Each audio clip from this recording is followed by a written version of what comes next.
Yes, Sirski. Yeah. Yeah. I guess Sirski. We got the That's living funny. legend in the building, man. Those that know. If you don't know, you're gonna get to know today. I am so happy to be able to speak to my brother Vic. Long time coming. I definitely want the younger generation to understand who you are today so they can get to know why things is timeless. If you're gonna give a Yeah, couple so seconds for people to come on board, I don't even send it to nobody no more. I like people that's gonna know. So shout out to everybody coming on board right now. This is Razor Sharp Podcast, where we bridge the gap between the younger and the older generation of the barber and beauty industry. We have great conversations. We televise every single event that we could get out to. And I'm just so mad that I didn't get to meet Vic in person at the LV Barber Expo. He was on stage popping and all that. And I was like, oh, I ran to the stage to try to catch you. But then when you got on stage, I said, where the hell you went? Gone. yeah, man. I thought I seen you walk. I was walking around. I was like, when you so used to seeing people online, and then when you see them in person, you don't know if that's them or not. Sometimes.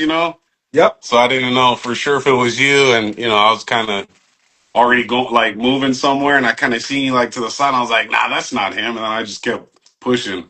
It was me. It was your boy. It was in the building, though, but it So was a did you good see time. me at all? Like you didn't even see me? I only saw you on stage Oh, okay, okay.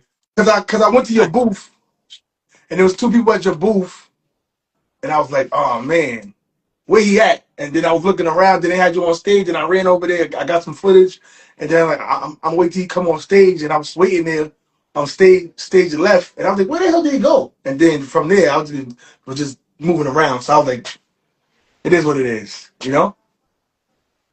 We got some people on here. Salute to everybody that's coming on. Oh, right here. I didn't even share mine yet. Let me share it. Hold on. Okay. Okay, so oh, never mind. It's already like I'm live with people. I'm behind the time, so I'm live as well, right? Like on my Yeah, channel, yeah, everybody can see. yeah. All your people Okay, gonna see cool, it. cool. I I try to All stop right. sending this stuff out to a few people because I had got like shadow banned or something last week. I had got a notification saying something about me spamming. So I said I'm not even gonna send it out to nobody. Just whoever see it gonna see it, and then I'm gonna drop the videos Wow. later. I ain't trying to get in trouble with Instagram. I'm trying to put me in Instagram jail because I go Yeah. live so much. These DJ, what's good, my boy? I want you guys to leave your questions down below. Any questions that you guys have, send it to that question mark thing on the bottom, and we will get to those questions that we can ask, or you can ask it here, and then we'll go through it and then have the conversation. But I'm gonna get it started with what do you say? How do you say? I'm just about to see another day. I go by the name of Terror the Barber, and this is Razor Sharp Podcast. Today we have an OG of OGs. The original Vic the Barber is in the building, and we salute you, my brother, for coming on board to the Radio Sharp Podcast extravaganza. How you feeling today? Good, man. Just hanging in there, one day at a time. How about Okay, you?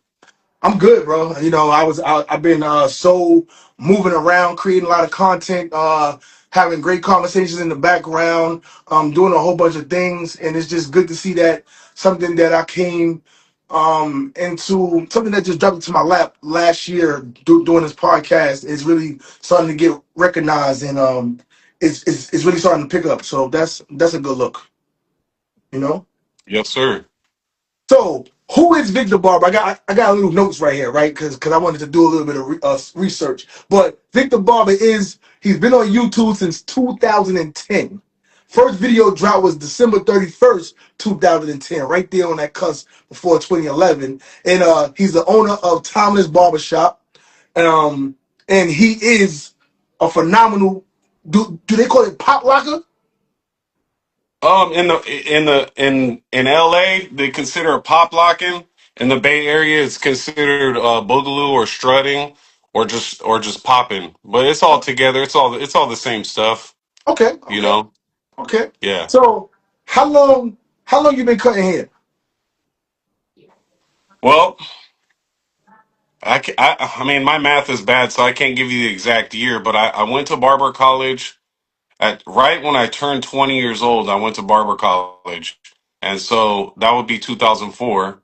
So if you Okay, want to count barber college since 2004, and we're in 2025. But I mean, I was cutting hair prior to that, maybe like all through high school, just cutting my own hair. But I had no idea, like, oh, I'm going to become a barber or anything like that. Hmm. I was Okay. just messing around with it. So who got you into barbering? Like even just cutting your own hair. Who gave you the clippers? My mom, yeah, my mother, Okay. Is yeah. there any 'Cause she, barbering history in the household?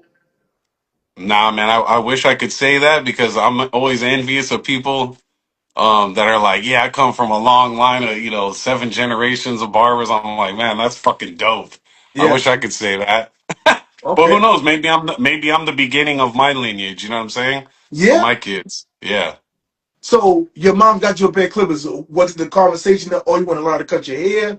Oh, times is getting harder. You need to do it yourself. What was the reason why she gave you the clippers? Well, yeah. Like times were always hard, pretty much, and yeah. So I like to get my. Back then, I used to go to little Chinita barbers right down the street, and they were charging like $6. But even that was like 6 times. I was trying to get cut once a week, so Hmm. 6 times 4. You know what I mean? That was still too much back then for me and my mother at the time. It was just me and my mom always growing up. I got 3 sisters, but they were already out of the house. Like my youngest sister is in her 50s right now, so like they were already over 18 when I was pretty much coming up. You So it said was your just based. you said your Say that again. youngest sister is 50? Yeah, yeah, yeah, my youngest sister, as in like she's not younger Oh, than me, but okay, okay, okay, okay, so okay. I'm about to say. my mom had my 3 sisters in her early, and her first one at 19, then 20 and 21, and then nothing till 40, Okay. So and that you was the me. baby. So you the baby. Yeah, Okay. I'm the baby. Yeah, That's a yeah, that's a 20-year gap. yeah, Wow. That's crazy. yeah, That's crazy. yeah. So what's the first pair of clippers your mom purchased you? She got me some Conairs, man. It's funny. I hear other people saying that all the time. Oh, my first pair of Clippers were Conairs. I was like, dang, Conairs did pretty well then. Oh yeah. Well, Con Air now is Babylon, so they definitely did very well. Yeah, yeah, yeah, yeah. You That's know? crazy. Yeah. That's crazy. Yep. So what made you want to go to barber school though? I went to bar. Honestly, man, I went to.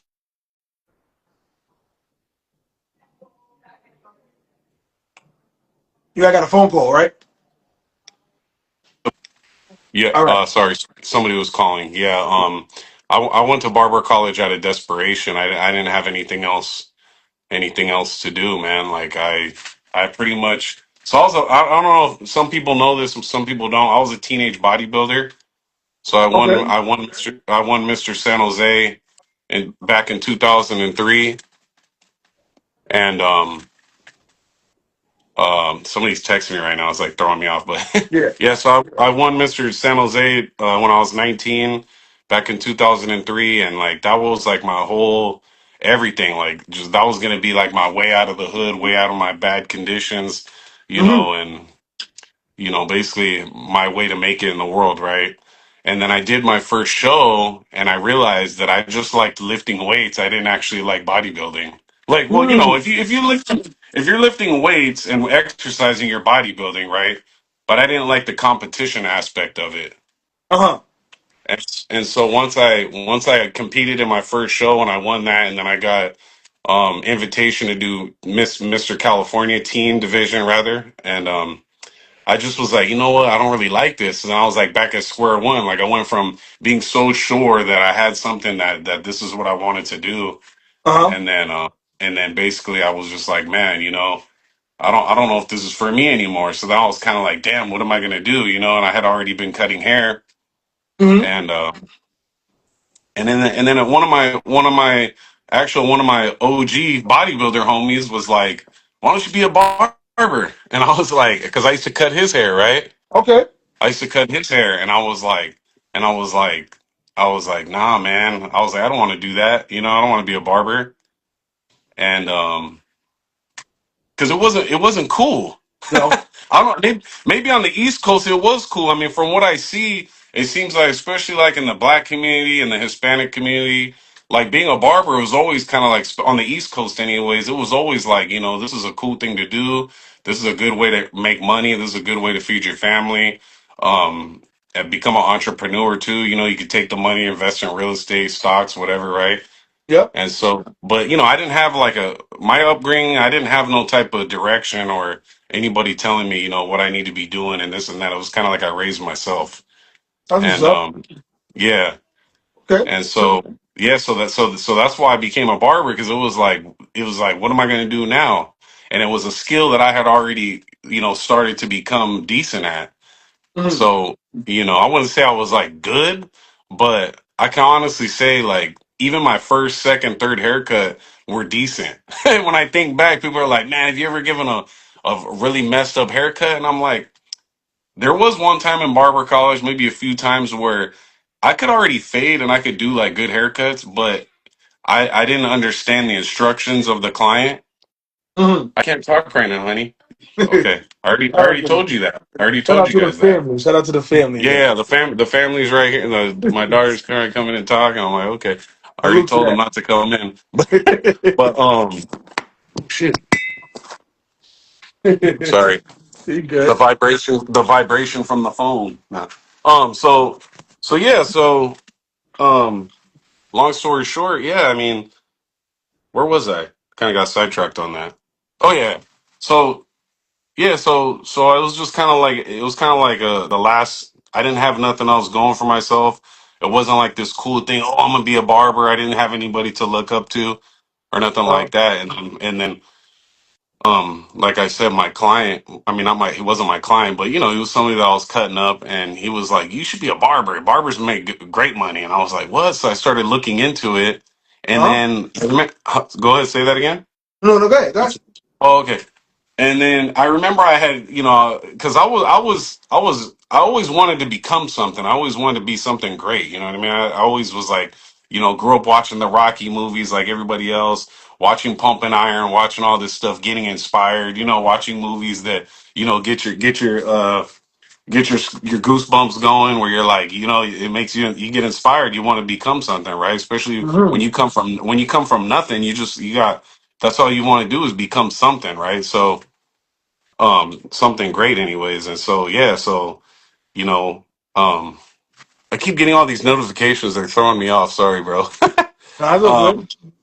yeah, If you so want, yeah, bro, if like you I want, you can slide your thing down and put it on Do Not Disturb, and then slide back up. So then you won't get no notifications or nothing like that. Shout out to everybody on the live, man, dropping all of these great comments. People talking about yeah, how they flew in from Australia and everything. Salute to all of that. I remember flying in from Australia to meet Vic before I started barber schools. Benjamin said that. So salute.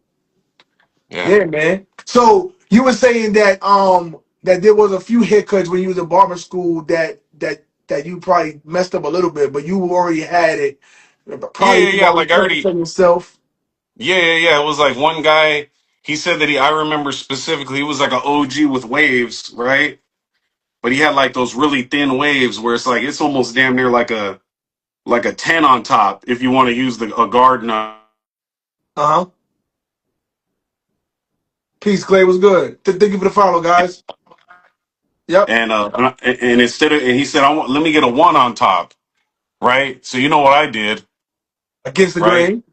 I went against the grain. Shoop, took them right out. And you know and with some people's waves going against the grain actually is a good thing, right? Yep. Yep. But a high guard, not a low guard. You Yep. know, and the waves come out clean.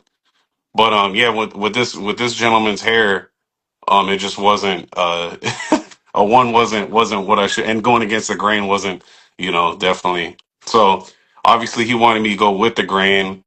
And then, you know, and he was very understanding. He was like, "Yo, man, it's all good. I'm coming to a barber college to get my hair cut, so Yep. I can't expect too much, right?" Yep. And then, so you know, stuff like that. But I mean, like, I already had the basic principles of like fading and stuff down. So you know, I'm not gonna sit here and say, "Oh, I was like super nice," but I will say I got good very quickly. You know, because I just wanted it. I just wanted it. I was like, this is what I'm gonna do, and I'm Mhm. gonna be the fucking best barber that I could be. Period. That's You know what's what I up. mean? Yeah. So when it came to the schooling, how many hours was it back then? Oh, it was 1,500. Okay, so how many hours do you think it is now on the West Coast? Is it still 1,500? Nah, they've deregulated a little bit. I think it's like not deregulated, but I don't know what you would call that. But would that be considered deregulation? Like yeah, 1,000 hours. It's at 1,000 hours now. Yeah. Okay, okay. I mean, I think 1,500 hours is a little bit too much when it comes to how many hours you need to accumulate before you can go for the state board. I think I think 1,000 hours because like in New York, all you need is 500 hours. And that's Well, like it six. all it all depends. To me, it all depends on your test. If the test is super rigorous, Mm-hmm. then 1,500 is not even enough. Because back Hmm. then, even a lot of people weren't passing. But Really? now today, there's no live model. We don't got no live shave, no nothing. You don't Yeah. even have to do anything on the mannequin anymore. It's Yeah. literally just a written test. And from what I've been hearing, the passing record has gone down even more. It's like Mm, it's like less than I don't even last. Some schools are at like 30% passing rate. really? Yeah, and to me, I mean, you shouldn't be able to have a school if you don't have at least like a 60-70% passing rate because that's fucking sad. Mm. Especially when it's just a written test. Yeah. You know what I Yeah. mean? Yeah. But Yeah. Because but in yeah, I New mean, York, they stopped doing the written test in New York. Now you only got to do the practical. Then when I came down to Georgia, I had to do the written test when I transferred my license over in 2021. So now I was good with the practical, but I just hit the written here. So I had to go to barber school to get a couple more hours. Then I was able to go take the test. And that test was kind of hard because everybody said the test is easy and you study certain things, but the stuff that they told me to study, none of that stuff was on my test. So it just depends on yeah. what test you get. Hey, honestly, me same here. Same here. I mean, there was a lot of stuff in my test with the written test that was not. It was kind of like you just had to know a little bit about everything. You know what I mean? But not to toot my own horn, but I didn't graduate high school, right? But I Mm, went back and I took a GED test without even studying it, really? and yeah, without even studying, not even a lick of it. And I don't want to say I aced it, but I passed it like pretty easily. And they say, I mean, from what I know, a lot of people, even that have graduated high school that are, would not be able to pass, they say Oh, a GED test without studying for it. it's So I hard. guess maybe I'm a little smarter than I give myself credit. Yep, yep, yep. So Because I I know don't a know. lot of I mean, people. I know a lot of people that have taken the GED test and they have to take it multiple times, and they be probably yeah. like math is off or the comprehension part is off that they got to go back and take it again. So the fact that you said that you passed it on the first go really speaks volumes. Yeah, I passed it first go. Barber test passed it first go. It was Mm. crazy. I gotta tell this little story real quick. So there's one dude that was in there, man. He was on point.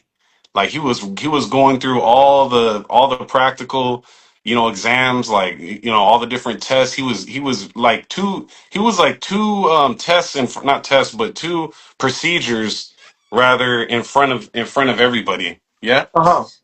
I don't know where they're at. They're right here. Hold on a second, bro. Yo, everybody that's asking these questions, just do know that all these questions will be asked.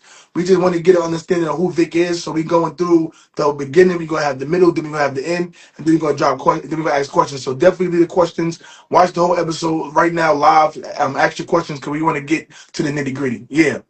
So you saying that homeboy was already a step ahead of everybody? Yeah, he was already a step ahead of everybody, and then all of a sudden, like he went to the shampoo bowl, and I guess he turned up the water pressure. Now that's one thing one person told me: be careful about that water pressure because that thing will shoot across the room at Yep. the state board. For some reason, I don't know what's up with the water pressure over there, but they had it like just super strong, right? And so all of a sudden, you just see water shooting across the whole exam room, and that like threw him off. And I want to say he failed, and it just sucked because I mean it wasn't just because of that one thing. Because if he would have went and handled that properly, wiped it up, discarded it, whooped, and he went, it was like it just threw him off his Yo, game. Mo. He put the thing down, then he went back to his model, and then you hear the examiner. He was like, "Aren't you going to clean that water up?" Like, you know what I mean? Like in front of everybody, and everybody's like, "Oh shit." You know what I'm saying? Like, and Yep. then like from there he was just off. But before that, man, he was just like I was looking over like, damn, this dude's killing the game. This dude And knows his shit. and that's when you was Huh? doing it in a group setting, because now it's individually. Well, I don't know if it's even individual because they don't even have a practical at all anymore. So it's not even individual. It's just a test. Mm. Well, they Yeah, they it's just they it's lit now. It's literally just a written test. There's no practical exam at all. because they still do It's the all practical written. here. In They Georgia, they still do the practical and they do the written. Yeah, see, and that to me, that's why I think like, them taking out like less hours and less training, like I feel like the pool of barbers that we're getting, like they're good. They got the skills, like cutting wise, they're Yeah, good, but it's like they don't, how could I say this? They don't have the same respect for the craft, I think, because there's just less to it. They think it's just all about the cutting part. You know yeah. what I mean? Like the actual barbering aspect of it, the full package just isn't there anymore. And You know then you what I got mean? so I'm not many trying that to don't go to barber school, so if they're not getting the professionalism for barber school, learning the theory, learning the proper procedures, and they learning off of YouTube or learning from somebody else, then they get into these settings, and then that's all they know. exactly. Yeah. Yeah, back in the day, I mean, from what I know, from what I've heard, certain states, I know in California, you used to have to go to barber college, and then after that, you used to have to do a 2-year apprenticeship program. Whoa.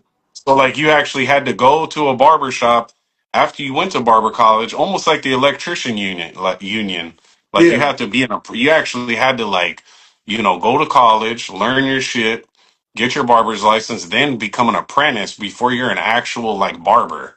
You know Yep. what For I a while. mean? To For a be while. considered. Yeah, and now it's just like, oh, I picked up some clippers, I'm a barber. You know what I Yep. mean?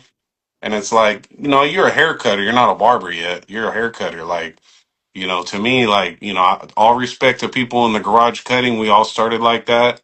I Mm-hmm. started like that too. Well, not really a garage because I didn't have a house growing up, but I mean, I started off cutting at home in the laundromat, to be honest. And the little back, because we lived in like these little, they were like fourplexes, right? So we Uh-huh. had each fourplex had its own laundromat in the back. And I'd be out there having my clients sit down on a little chair, on a little, sometimes just even standing up like this and just fading them up like that. What? Yeah. That's how I started. Wow. Yeah. That's crazy. That's crazy. But So I wasn't going around like I'm a barber. You know what I yeah. mean? Like I had respect for it. Like you can go change some cut out some lines in the plumbing and stick a new piece of PVC in there and wrap it up and call it a day. That doesn't mean you're a legit plumber. You know what Nope. I mean? Like just cuz you pick up a pair of clippers and watch some YouTube and learn how to use a straight edge razor doesn't make you a legit barber. You know what I'm Nope. saying? Nope. Nope. Like it's just a term that gets loosely thrown around, and like people that don't have their license, they don't like to hear that stuff because they want to be able to say, "Oh, I'm a barber." You know what I mean? Yep. And I get it. Like I get it. I'm not no disrespect to anybody that's in that situation, but like for those of us that have paid, that have went to school and really take it serious like that, like it's almost like a slap in the face. You know what I'm Absolutely. saying? There's a difference between a barber and a hair cutter, and I see that all the Yeah. time. If you ain't take the And time and and and the craft, no. Yeah, and the hair cutters a lot of times are 10 times doper than the actual licensed barbers. And Absolutely. they think, well, I'm already nice with the clippers, so I'm better than you, and you're a licensed barber. You know what I mean? But it's like, oh Yep. well, you still not a barber though. So you know what's so funny is that I always have this conversation. There's always conversations about if a person that go to barber school is better than a person that don't go to barber school. And I say it's not about if you go to barber school or not. It's about the continuing education and what you learn after barber school. But I respect you more if you take the time to go and get your license, to learn the theory, to learn the history, to learn the procedure, and when it comes to sanitation and safety, then because most people that come out of barber school is not going to be nice. They just know the fundamentals. You taught Right. to learn. What you learning is to pass the test, just like regular school. You learning. They give you all this information to pass the test. Once you get out of school, now is the real world, and it's going to be real world training that's going to get you to where you really want to be. And they say, well, what if a person been in a barbershop for 10 years and don't got a license? I'm like, okay, well, they could be the nicest, but they're not gonna be respected. And there was a time where these hair shows wanted to see your credentials. Now there's a lot of people that's out there that's on these platforms that's not even licensed, but Yeah. they super nice. So we respect the people that have the license because you took the time to go and pay to go to school. And those that got that went the apprentice route, because I did both. I went the apprentice route first, and I just didn't work out because I felt like I wasn't learning what I needed to. So then I went to Mhm. barber school, and once I went to barber school, I was able to complete my hours and do what I had to do so I get my license in New York. And then when I came down to Georgia, there was always talks about who's better, the licensed barber or the unlicensed barber. And I we mean, just so impressed. that's just a dumb argument because it's like it's just an individual thing. Like some people are more artistically inclined, so obviously the guy that can draw and that can that's artistic with music or with his hands or whatever is gonna probably be the better hair cutter. You know what I Mm-hmm. mean? That's like common to me. That's just common sense. But I mean, you know, Yep. Yep. I don't So even try not to get caught up in arguments like that because it's like you know. so at the barber school and you got your license, what was your next step? um. So my next step. Oh, let me back up before that. So this is a pivotal moment for me. So this is I always like to add this part into the story because this is a big deal. Uh-huh. Um, so my boy goes, you should become a barber. So what I did from there was I told a few people that I wanted to become a barber, and I told one of my sister's friends. He was probably in his like 40s or 50s at the time, and I was a teenager, whatever, 19. And I was Uh-huh. like, yeah, I want to become a barber. I'm thinking about going to barber college. He's like, oh, well, I know some real successful barbers. Let me take you over to their barber shop so you could talk to them and ask them questions or whatever, right? So I'm like, Hmm. okay, cool. This is it right here for me, right? I'm gonna go over here, I'm gonna get this game and I'm gonna, put it to use, right? And Mm-hmm. so I go over there, and these guys are like in their 60s, and now I mean I could sit there and talk to some 6-year-old barbers and get game from. I can get game from anybody. I can get game from the bum on the street. I can get game from the janitor, from the CEO. It doesn't matter. Like I know how to say, okay, this is some game. I need this, and this is I don't need this, or I do need this. But at that time, my thing was like these guys are just old. Like they're not hip. You know what I'm saying? Like a lot of young guys today, they're looking at us like maybe not looking at us like that, but they're definitely probably looking at the old 60, 70-year-old barber the same way that I was, right? Yep. But anyways, so I asked them all, I was like, do you guys all own your own house? Like these are basic questions that I want to know. As a barber, am I going to be able to make enough money to own my own house, right? Again, the game was way different back then. There was no information. Like now, these young kids are saying, oh, they're seeing barbers having and doing and being doing and having rather, and they're like, wow, I could be like that too. Okay, boom, let me go do this, right? See, Yep. back then it wasn't like that, unless you knew somebody, but it wasn't online, so you couldn't really gauge like how successful you could become. You know what I mean? So I was like just turned off. Long story short, I was turned off, and then I wasted about 6 more months working at some vitamin shop. Do you guys got vitamin shops over there, like Yep. GNC kind of? Yeah, yeah. Yep. So I was working in vitamin shop, you know, for like maybe 6 more months, and I was just like, damn, what the hell am I gonna do? I was still cutting on the side, messing around, cutting friends and stuff. And I think another dude was like, man, like it kept coming to me. Like people kept going, man, you got what it takes to be a barber. You should be a barber.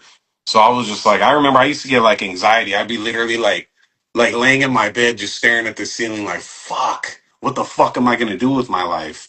You know what I mean? Because Yep. I mean, I thought for sure I was gonna be a pro bodybuilder, like millionaire pro bodybuilder, get all the endorsements. You know what I mean? Like that was what I had all my sights on, right? And I'm very big on, law of attraction and like having your sights set on something and going all the way. So so once I was always like that ever since I was a kid with the popping and everything. I started popping, back in 96, 95, 96, and I had that vision back then. I'm gonna be the baddest fucking popper. I'm gonna be able to eat everybody up. I'm gonna go far with this. I'm gonna get into movies. But then as I started getting older, the dream started dying out, whatever. And then I got into bodybuilding, and then that happened where I was like, you know what, this ain't for me. And so when it came to the barbering thing, so 6 months went by, and then I went back and I revisited the idea, and I remember who was it? Somebody. somebody was going to this place called Hair Masters, which is like a black barber shop in my area back in the time. It's no longer around. And I remember being like, man, and he was like, man, those dudes make hella money. So I remember I called him and I was like, hey, can I speak to somebody about going to barber college? You know, and the lady who owned the barber shop back at the time, her name was Lana. She's like one of the biggest mentors for me. I mean, she never like specifically mentored me, but just what she did for all of us, I can get into that later. But for right now, I'll just keep it. She was just really good to us, man. She was the owner, and she let us slide with a lot of shit, man. She was a good lady, and she was the dopest with the fucking. She was the dopest with the cuts. That's where all my style of cutting it all comes from her. Wow. Vietnamese lady, bro. Stupid Wow. bars, keeping all that dark right there while fading it. That shit all came from her, Really? literally. Yes. She was nasty, bro. But she got taught by this other black barber named Anthony. He's like an OG legend in San Jose too. There's a lot of OGs in San Jose, bro. That the barber game don't know nothing about, bro. Mm-hmm. Like these dudes were fucking nice back in the day. Like stupid nice. Mm-hmm. But anyway, so she goes, "Oh, TJ, he just graduated barber college. Let me." And she's hardcore Vietnamese accent. So she's like, "Let me put him on the phone." So he gets on the phone. He goes, "Yo, what's up, man?" He's like, his name's Tyron Jacobs. Shout out to him. Salute. Always, I always got to add this to the story, man, because this dude, he didn't know me from nothing. I even wrote about him in the Barber Bible. Like I put it on there, man. He didn't know me from a can of paint. He didn't have to do what he did, but him, Lana, and Dwayne. These three people were like that door that just kept opening, and then the next door kept open, and I just kept walking through, and they all just open up doors for me. You know what I'm saying? So Uh-huh. like I got major love and respect for them, like forever. But so then he goes, yeah, come by the barber shop, and he's like, no, I'll take you to the barber college. So I'm like, okay, cool. And then so I go over there. And let me rewind real quick. So there was a barber college in San Jose at the time, and the guy who ran it, his name was Carlos, way older gentleman. I could see why, at the time I could say like I thought he was a jerk, but now I realize he was just old, and he was just over it, and he was like probably in his late 60s, and he was like coming up on retirement. And I remember I had went there and I was like, "How much is barber college?" And then he was like, it's 6,500 or 5,500 or whatever it was back then. And then he Mm-hmm. was like, but and I only take cash, no financial aid, no nothing. I didn't have no money, so I was like, "Fuck, I'm fucked again." Cash money. Yeah, I was like, I'm fucked again. I don't got shit. How the fuck am I gonna get into school? You know what I'm saying? Because I had heard from different people that you can get grants and shit. And he was Yeah. like, I don't take none. He was like, I don't take none of that stuff. So long story short, I called the barber shop. I talked to TJ. TJ said, come through. He's like, I got you. I'm gonna take you to the barber school where they'll sign you up. They'll get you all the financial aid, the grants, whatever you need, right? And I was like, okay, cool. So I came through. So we're driving. We get on 101. I know you're not familiar with it probably, but for those that don't know, 101 goes all up and down California. So we get on 101 and we're driving for like 10, 15 minutes. I'm like, dude, where the hell are we going? Like, he's like, oh man, we're going to San Francisco. And I was like, what? Like, hell no, I ain't going to freaking, I'm not going to San Francisco every day for barber college, right? How far is No, that though? it's about like on a good day, 45 minutes, That's not okay. right? That ain't too It's bad not though. that bad, but that's on a good day. Like traffic and all that, you're talking about an hour. Like you That's smashing on a perfect day, you could get there in 45, 50 minutes. But for me at the time, growing up in San Jose, my dad actually lives in San Francisco. He's been living in San Francisco since like 88. But but for me, like I grew up going out there to see my pops like once a month or whatever, once every couple of months. But I didn't like, it was always like a mission. Like I just grew up always being close to home, and anything outside of 20, 30 minutes, that's like a mission, yeah, right? I get it.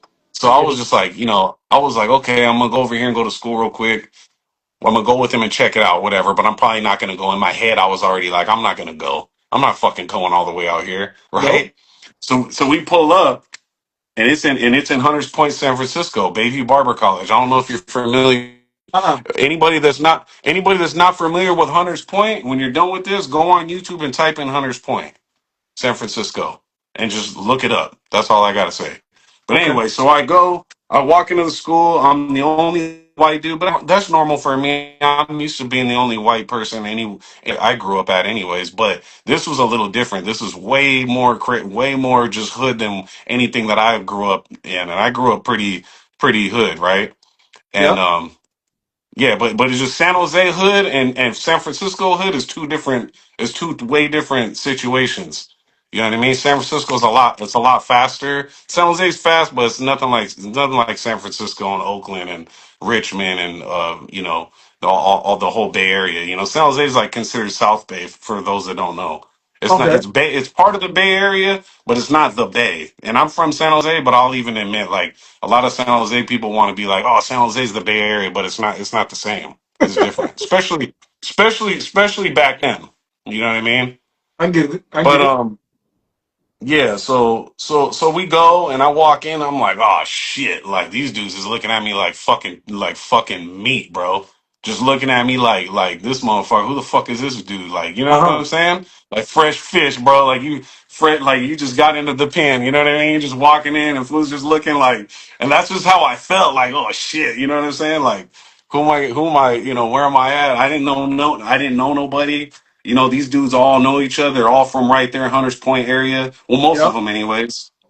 And long story short, I told myself I was like, man, this is gonna be hard, but I'm gonna make this fucking work because if this is my only option, this is my only opportunity, and it ended up being the best fucking opportunity and the best option and the most, the best place for me to grow and become the barber and the person that I am. You know what I'm saying? Nice. So yeah, it was awesome, bro. Like I still talk to everybody. We have a brotherhood actually. It's called Bay Area Barber Brotherhood, and it's started by a few individuals. Anton Kura, um, Randy. Many people know Cake and his Randy on from Yes, YouTube back sir. in the day, The OG. and yeah, Phil Alapati. A lot of different guys, man. They all everybody went to Bayview Barber College. All the barbers that people look up to in the Bay, pretty much, like Shane Nesbitt. You ever heard of Shane Nesbitt? Mm-hmm. White dude from San Mateo. Yep. Yeah, pretty. I mean, everybody went to that school, and it was crazy, bro. Like Wow. it was. I can't sit here and say that it was the best. I don't want to down talk Dwayne because again, he opened up the owner of the school. He opened up doors for me. He showed me a lot. He got me in there. He got me my school paid for. So I got much respect for him too. But yeah, it just it wasn't the school that you go into and everybody's on the mannequins and everything's all, you know what I'm saying? It Yeah. wasn't like that, but it was everything that I needed. You know what I'm saying? And it was everything everybody else needed at the time, and it worked, and it made me who Amazing. I am. You know what Yep. I'm saying? So it's like, how can I hate on that? You know what I mean? Like, how can I even say, oh, my school didn't teach me, or my school we didn't learn? It's like, man, that shit made me who I am. So the struggle, getting up every day, either staying at my dad's house, some few days out of the week, and then moving through the city to get to school, or coming all the way from San Jose to get to the school. It was hard, but I told myself, I'm gonna do this shit, and when I'm fucking done, I'm gonna fucking take this shit all the way. I'm gonna go as far as I can. I even remember one day he goes he Dwayne had me sit in the room in one of the back rooms, and he goes and he brings a little old ass VHS tape with the little 13-inch screen TV with the VHS, in the TV, the old school Yep. unit, right? And he pops the tape in, and it was his brother from Atlanta. I forget his name, bro. I really want to, because he was nice, bro. And he was just like, man, you got to get your lining down, right? That's how he talked. He's like, you got to get your lining down, Vic, because that was one thing I couldn't line up. Like, I could line up, but it just wasn't like I wasn't doing it to what he wanted to see, So he was like, watch this dude right here. So he does a sick ass lineup. He does just a clean low cut on top with a bald fade and a nice little bam bam bam bam, like just a clean little part. And I was Uh-huh. like, damn that. And I was like, damn, that was sick, right? And I hadn't even seen shit like that yet. So once I Mm. seen that, he was like a OG brother from Atlanta too, and it wasn't Alex C. Campbell. But yeah, and much respect to him. Shout out to him too. He's the Yep. original. Shout You out know what I'm to saying? Alex Campbell. But Yep. yeah, straight up. And then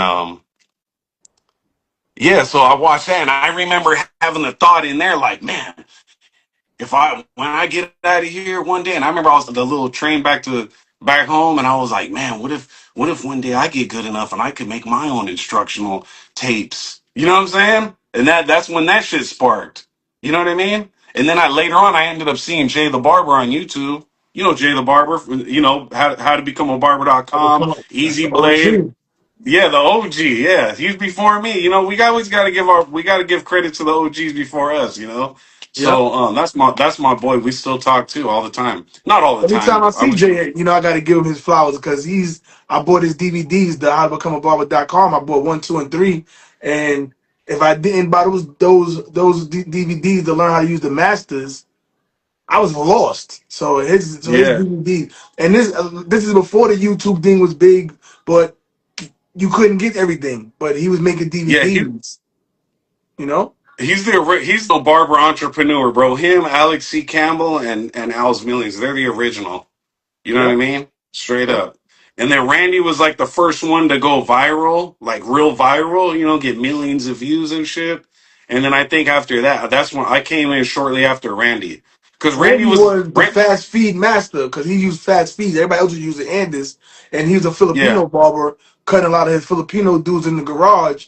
And he explained it because then you didn't know what clippers to buy. So everybody was talking about masters, but then a lot of people wasn't talking about buying the Oscars except for the 76ers. But when he was using the right. fast feed, he was using the fast feeds. I'm like, oh, and he was doing Yeah, fire back cuts. then the classic barber setup that even when I went to Hair Masters that everybody was on, even in barber college, it was the Masters, Andis T outliners, and some 76ers. Yep.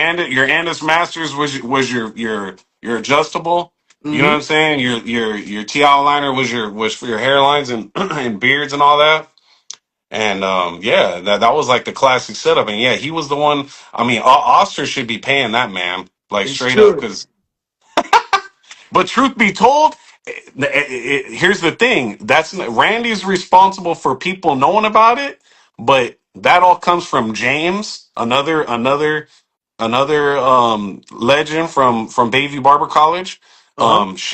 Shane Nesbitt was big Mhm. on the Osters, but see these guys never got on YouTube and really put their shit out there, so people don't know who they are. But these Yep. guys, that was pretty much all of them cats were using the the The feeds, fast, yeah, the fast. fast feeds, And yeah, you see, but so here's the problem, right? Because there's so many people saying that that there's history here and there, and yes, we have those individuals like Kagan and Randy that learned from somebody else. He took what he learned and navigated it to where he wanted to be, but we don't know his OG. We don't know your OG. So this is yeah, where we yeah, bridge yeah. that gap and get an understanding of the people that was very influential. Those three people that you spoke of that really catapulted you to be in the barber school and like mold you and groom you to who you are. All these people have stories in your life that has created who you are. Like you say, Al Millions is my OG. Jada Barber is my OG. Kagan and Randy is my OG. You my OG. There's a lot of people that's my OG that I learned from. That I took the time out every single I day. still have a problem with people saying OG. You an I mean, I am OG, for brother. You got an OG award, so you gotta cut I it am. out. No, So I know. I mean, is 41 old enough to be OG? yes, we unk, bro. Yes, Okay, okay. I mean, I get we're unk, but I thought you had to be 50 to be OG. no. The OG Because is like offering. in the popping game, you got to be at least 45, 50 to be called an OG. So that's why, and like in the gang world, you know what I mean? It's like you can't be. I mean, 40-year-old, I guess, but like a real OG, we look at it like 50 years old over here, Well, anyways. we So looked at as the old. Well, it's just like how they say that senior citizen age just changes like every couple years, where you can't yeah, retire to a certain amount of years. You know, ages just change, so that the terminology of when you become the from unk to OG to big homie to twin, all of that, yeah, all of that stuff. It just changes, bro. But when you yeah, get yeah. recognized by your peers, like you was recognized by Albanians, you But was I mean awarded. now, okay, That's what it I'm is. 41. Okay, I'm 41 now. So yeah, you people could call me OG now, legit. But what I tripped out on is people were calling me OG like at 33, 34, like 30. You know what I mean? Just Yeah, because they learned from me on but that's how you YouTube. But it's You know what I'm because the way saying? you carry yourself also. So you can have longevity is the way you carry yourself, is what you've done in the industry, and you have Yeah. longevity in it. That yeah, you've been putting out YouTube videos since 2010. There's people that have been putting out YouTube videos since 2021. So when you look at the longevity of a person's career, you have to put them in that category. It's OG because you're in that class. Right. Hmm. Yeah. We old, bro. That's it. It's hard for No, no, us no. to. I have no problem with that part. I just I used to do. trip out when I do. I just used to trip out when I was 30, 35. You know, and people are like, "Oh, OG, he's the OG YouTuber." I'm like, I guess, but I mean, I'm only 30, 35, but now I'm 41, so now I'll be like, okay, I'm an OG now. You know what I'm saying? Yep. And they said it's Yeah. also because you're a pioneer influencer to them, to us. So that's a fact. Right. You're OG. Yep. Plus, you was awarded one of the OG Barber Awards coming from Al Minion. So once you in that stature, once you get awarded by the OG, the OGs, then you know. But uh the OG that we talk about is the individual that's offering game. Some people want to talk about it as far as being in a certain age bracket. But 40 and up, I think that we just OGs now because what we bring into the game. Yeah. Yeah. Definitely. Yep. So as far as barber school goes, you had finished barber school. Then what was next for you? Did you So then go I into a went. So then shop? I. So then my boy TJ, he dipped out from the Hairmasters barbershop that I had originally called to figure out how to get to barber school and all that. Hmm. And he was working with he had started cutting some of the 49ers, so they were paying him good. And one of them had fronted him like 10, 15 G's, and they were like, and he was like, "Yo, I'm gonna open up a shop, Vic." So I was in barber college and I was cutting out of my house at the same time. I would come home and have 15, 20 haircuts lined up at 6, 7 o'clock at night as soon as I got home. And I'd have to knock them all out, boom, hit the sack, then try to be up in early and go back to school the next day. A lot of times I wouldn't make it. I'd be like, "Fuck this shit, I'm too tired. I'm not going today." You know what I mean? But Yep. whatever the case, he knew that I had, let's put it this way, when I was in barber college, I had more clientele than barbers in the shop. Way more Wow. clientele. Wow. So when I first got into the barber shops, a lot of the barbers were like jealous. And I don't want to say jealous, but some barbers I could feel that hate, that jealousy, because I was in there just already cracking. You know what I'm saying? Hmm. And people were like, "Damn, what the fuck? Like Hmm. who the fuck is this dude?" You know what I mean? Fabio, what Like, up? I mean, people were already hearing about me. I was already building a reputation like around the city as like this dude cutting out of his house. I was already busting the free. I'm telling you, after I watched that video of of the OG from Atlanta doing the little part, oh man, I went Hmm. crazy. I started fucking up heads left and right. I remember my first one looked like a bullshit ass Charlie Brown zigzag design on the. It was ugly as hell, but it was like every one after that, I just got better and better. I know you remember my freestyle designs back on the Barber Society back in the day on Facebook. You know what I'm Yep. saying? I was going crazy. So that's when I had already gotten good. I was killing it, bro. I was doing like 4 or 5 fucking freestyle designs a day. I Uh-huh. was killing. And back then it was like $18, $20 a haircut. So for designs and shit like that, we were charging probably like 45, 50. So I'd hit like Whoa. 4 or 5. Yeah, so I'd hit like 4 or 5 of them. I know that sounds crazy to hear, like, damn. And I was hitting the whole head, for 60, right? Or $40 for a whole fat one on the side. And people are like, now you hear people like, what? You were doing that for $40? But it's like, man, back then, that was good. That was hella good Good money. money. Good money back You know then. what I Yep. mean? That was good money back Shit, then. if I was hitting 3 or 4 of those plus, 10 regular haircuts, 15 regular haircuts, I was Yep. coming home with, $600 as a young 20, 21, 22 year old. That's some great You money, know what bro. I mean? Yeah. So you were saying that your boy was cutting the 49ers Oh yeah, and he yeah. had the My money. bad. So yeah, So so he opened up a little barber shop called Pro Styles, which is still in business to this day, and he ended salute. up Okay. selling it. So he had me go over there, and I started cutting with him right Uh-huh. there. And then from there, Lana had heard about me, and I was already kind of like, me and TJ, we're still cool to this day, but working in the same shop, and he'll even tell you, we started funking a little bit. You know what I Hmm. mean? We almost threw hands a couple of times. It happens. It's Oh, gonna happen. yeah, it happens, right? And I was always like, I always had that respect for him. Like I didn't want to, like, if had he not been the one to take me to barber college and all that shit, I probably would have whooped his ass. But I was like, this is my boy. I got, you know what I mean. I'm not gonna fuck him. I'm not gonna go. I'm not gonna go there with him. But there was a few Yeah, times where he was. If I had turned around and really went crazy on him, we definitely would have been fighting. But he would, you know what I mean. And I was just like, whatever. I'm not gonna take it there. You know what I mean. yeah, He's yeah. my boy. He's my boy though. Much love to him, but he'll tell you we almost fought a couple times. Been there. Um. You getting a phone call? So then Lana told my which is now my brother-in-law. He was just a friend at the time. I just knew him through how did I know him through? I think I knew him through breaking and popping, obviously. So Uh huh. he hit me up, and my brother-in-law now, his name's George, and he goes, "Yo, Lana wants to talk to you, man. You should come through. Come talk to her." So I went over there, and plus Hairmasters was right down the street from my house because I live on the south side, and San Jose is a big ass city. It's huge, Mm. huge, one of the biggest. They call it one of the safest big cities in the United States, but I don't know about it. I don't know about all that, but certain areas, yeah, but certain areas, no. But Hmm. so yeah, so I was already kind of not really feeling the vibe with my boy and the overall shop and shit like that. Not to hate on pro styles, God forbid they're listening. They're like, what the fuck's he talking about? But yeah, I mean, it's a cool shop, but it wasn't for me at the time, right? I get it. And yeah. And so I was like, you know what? I'm just gonna go see what's up with Lana. And then sure enough, I went over there and I was feeling the vibe a little more. And I was like, right down the street from my house. And I Hmm. was like, I'm just gonna come over here. And then I was at Hairmasters for probably like 4 or 5 years. And that's where if you go back and watch my first couple YouTube videos, that's where they were shot at. That was Hairmasters. I watched the first one today, the one that you dropped in December 31st.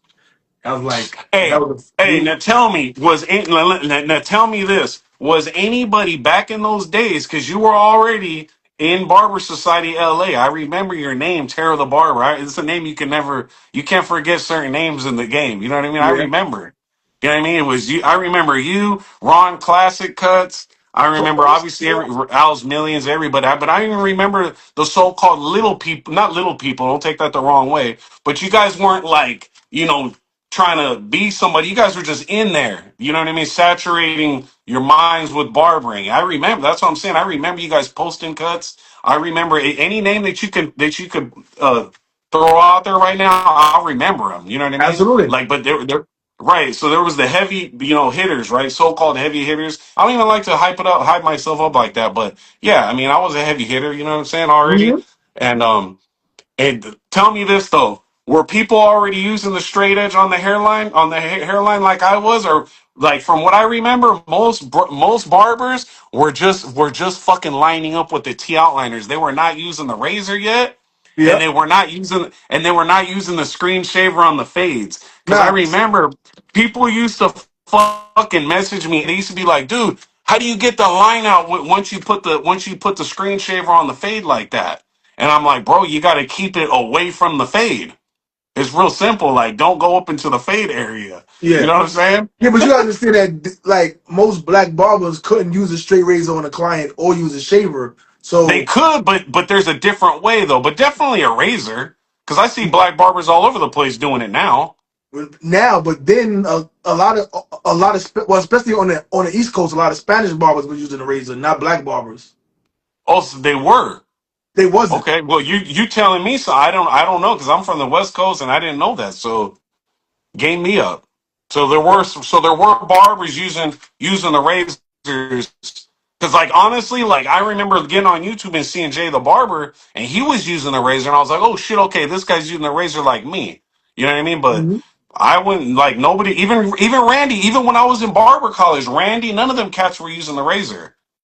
None of them Yeah, yeah. I mean, on there the was some hairline. It barbers was I all seen. just There was some barbers I seen using razors, but not a lot. You know, one of my OGs in Queens, Tony Touch, he was using the razor, but I really seen him use a razor. I remember. Hey, I remember him. I remember Tony that Touch. name, Tony Touch. Yeah, so he used to do a lot of razor work. Like you said earlier, Jermaine Walker. When we were talking on the phone earlier, you said Jermaine Walker. I remember Jermaine. I Yep, remember OG Walker. everybody, bro. Like Yep. that was I remember those days. That shit was crazy, bro. I remember you remember Matt, like to me the only person that could see me on the freestyle designs back in that time was Marcus P. Hatch. Marcus P. That dude was yeah, Well, MPH. that's that's Puffy's barber. I mean, one of them, yeah, because Yeah. originally Puffy's barber was. I mean, many Was people have Curtis. been Puffy's barber. Yeah. Yeah, Yeah. Curtis, then Pacino's was You know. Puffy's barber. Yeah. Yeah. Right, yeah, and then yeah, I think that he ended up having him. But yeah, I Yeah. mean, he was man, he was nice, but I wasn't using the paint. You know what I mean? Not no offense to paint, but I wasn't using that. My shit was just all clippers and blade right after. I wasn't adding the paint in, so I want my designs didn't pop like his did. Mm-hmm. And my whole thing was back then. I used to be like, yeah, let me see you doing one without the paint. I used to throw little jabs at him, and he would never really respond. But he was nice. You know what I The, mean? the fact that you talk about the Barber Society, that's like 2011. Yeah, yeah, When when that started, and even though it's going on to this day, then it was so important, it was so vital. That and when Al Millions made making the cut, where everybody was going on online to watch videos and upload videos, like those are the things that we had that was helping us stay in tune to what's going on. Because from what I did my research, YouTube came out in 2005. So you had that 5 year window where it wasn't, people didn't know what the hell was going on or how to right. upload, and didn't have cameras, and didn't, and cell phone quality was bad, so we Yeah, had those things. Like, and then if you was on Facebook, first you had to be a college student to be on Facebook, then they opened up to everybody, then it was the floodgates, and now we making groups. And when they made the Barber Society page, that was just like anything you needed to know, you can ask right here. You can yep. learn, you can upload things, and that's what helped us, all us barbers from then, 2011, 2012, to really get the information. So the fact that you bringing that up, I haven't heard, no, unless you're an OG, nobody's bringing stuff up like that. What about the Barber Society and all that? Yeah, yeah, Do people still go? I know I don't really go on there like that. Do people still go on there? Is yeah. it pretty? Is it still big or not? It's not as big, but there's new people that come on. Chris is still the one that's doing the stuff, but behind the scene. But and then I think, if I'm not mistaken, I think Al is one of the administrators also for it. So they are the ones that's monitoring it. But it's still up and running. There's still new barbers coming on, asking questions. But now there's a lot of barbers on there that's trying to sell you on mentorships and stuff of that nature. And but there's still barbers on there that's asking questions to how to build a clientele and this and that. So that's what I go in there for. I like to go in there and see what's going on.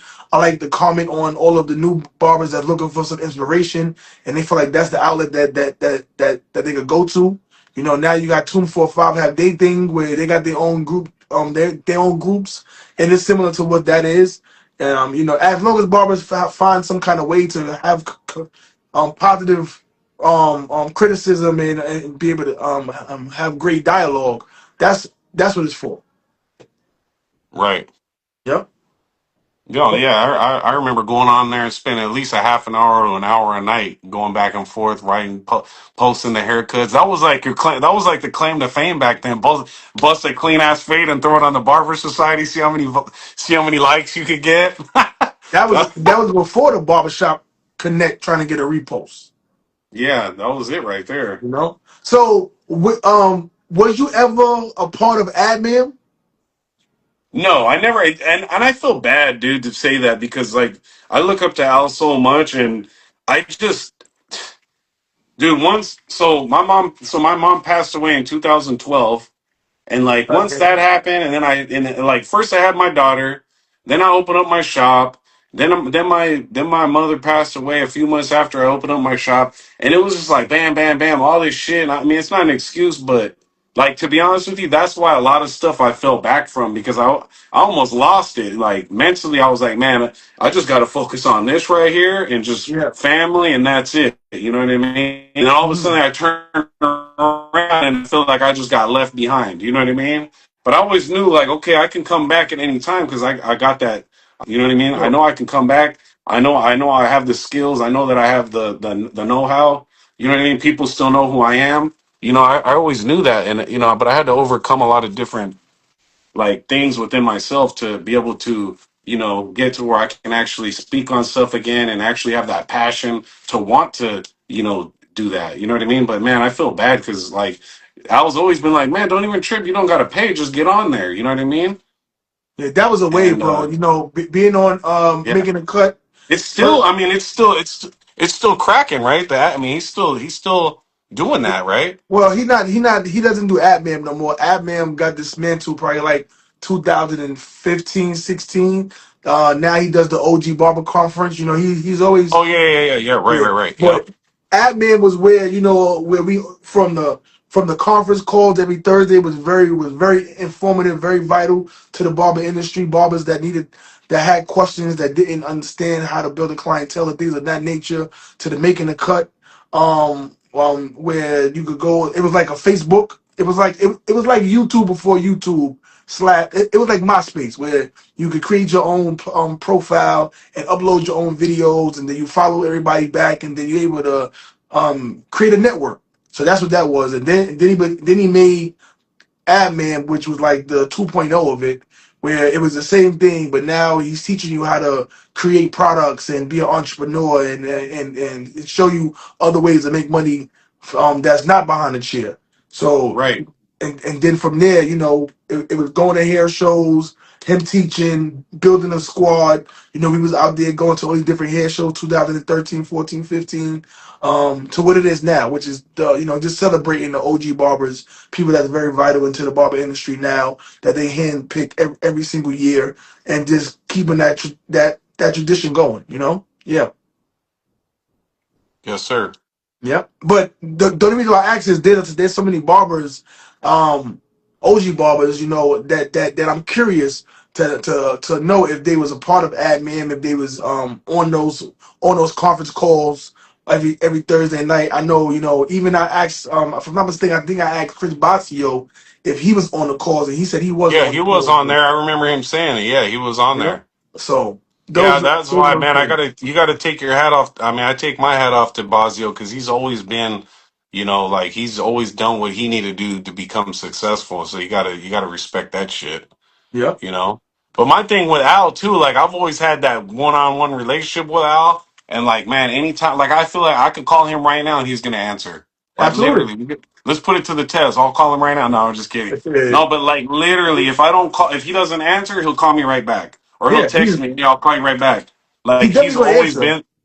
Yeah, he's always been there for me, and he's always given me, any questions I've ever had about anything. He's always given me hella games. So I feel like I was always a part of AppMan, even if I wasn't on the actual thing. He's always like been, there for me. Like even when I was going through my stuff with my mom, that was a big thing too, man. Like at the conference that he threw, at Hmm. the conference that he does every year, the first one, I was a part of that.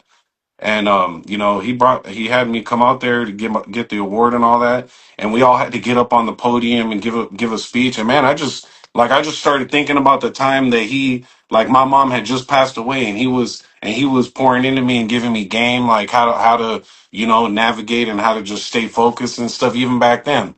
You know what I mean? And I was like, dude, I started breaking down right there. I started crying right there on the podium in front of everybody, man, because I couldn't even. I'm glad nobody posted that shit. Cause I was literally like a big baby up there, bro. Cause I remember clearly, and it was crazy, bro. Cause like I wasn't the only one. Like everybody that, it's like he even went up there after. He was like, man, you guys are crazy, man. I made this for you guys, and you guys are coming up in here talking about every single one of you keep coming up here talking about me. This is about you guys. This is for you guys. You know what I mean? But Yeah, everybody just like he's like everybody's dad, bro. He's like everybody's Godfather. dad in the barber game. You know what I Yeah, mean? And yeah. like I everybody was just had to go I ahead. was able to receive my award 2024. And again, me running around with Al, me and him got a bunch of history. And again, like it just like even when I was on the podium, and then it took me back to what I was going through, and my mom's passed away. I think like Sorry to hear that. 2009 to thank you, like 2009, 2010, and you trying to figure it out also. And then that's when I got into barbering, because I was like, how can I sustain the lifestyle that my mom's left me? And I didn't know what to do. So barbering was what was the next thing where I could be my own boss and make money every single day, so I could sustain a lifestyle for my family.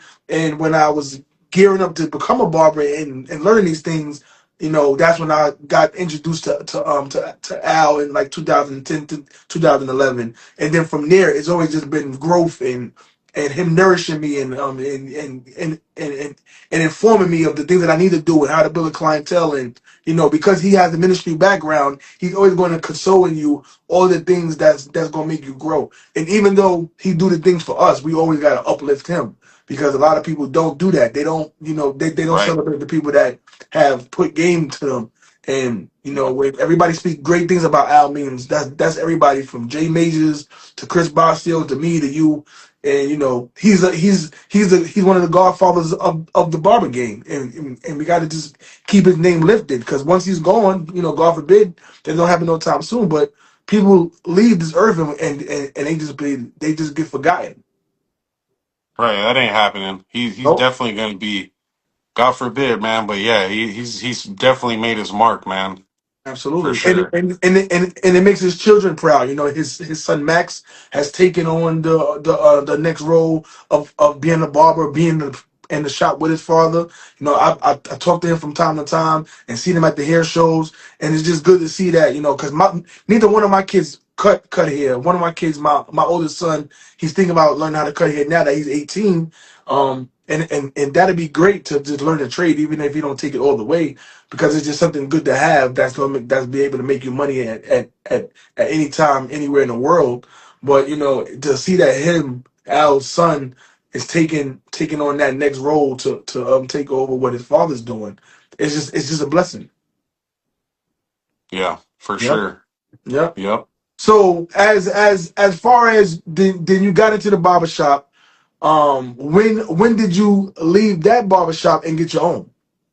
Well, so from there, then one of the barbers, my Nigerian homie Shay, that he was also a barber at a. He was actually one of the first barbers that I really looked up to too. He gave me. I remember he was the one that I asked. I was like, "How much did you make it? How much do you make in a week?" And he was like, "Oh, I make like about 1,000 at least, like that." And I remember being like, and this is back then, bro. He was like, "Oh, I make about 1,000." I'm like, "Damn, are you serious? 1,000?" Like when I heard that $1,000 cash, I was like, count me in, bro."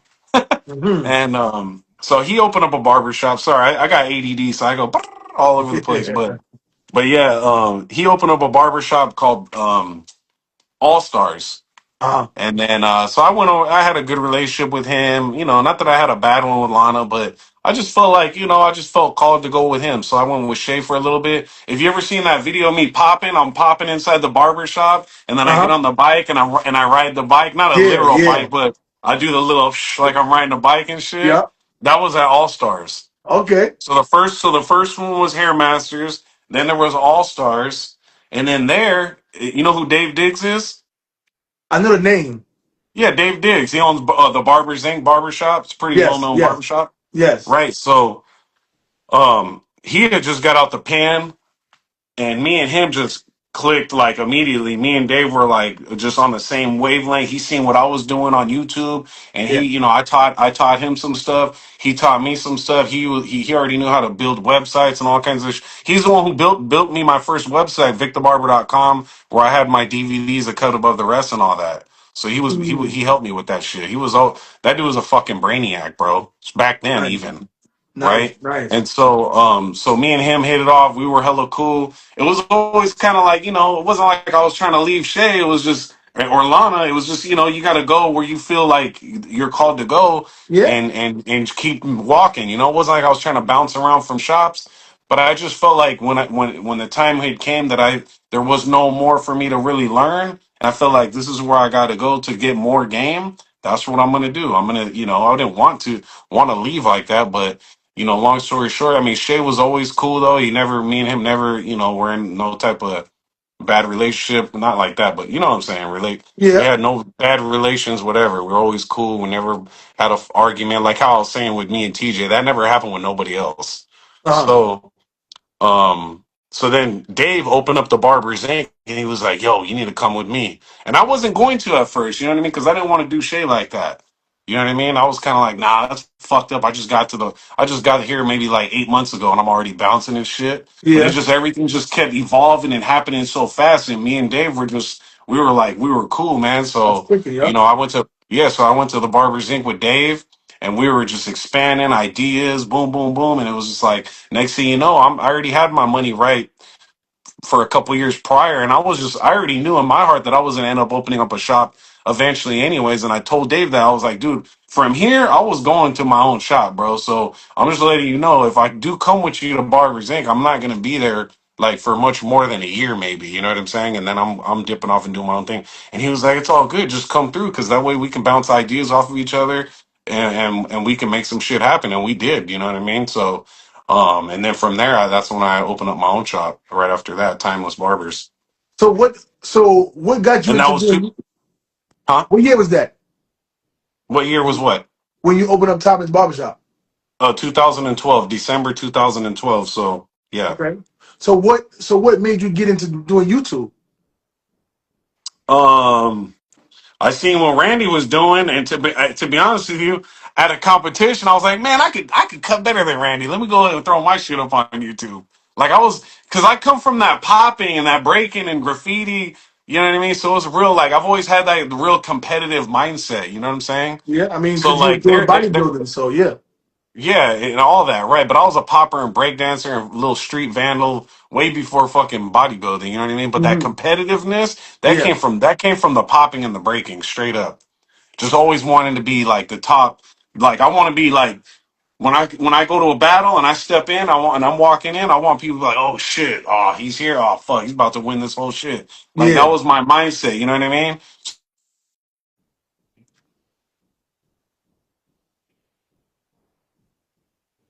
Hold on, you got a phone call, so we got to get the sound back.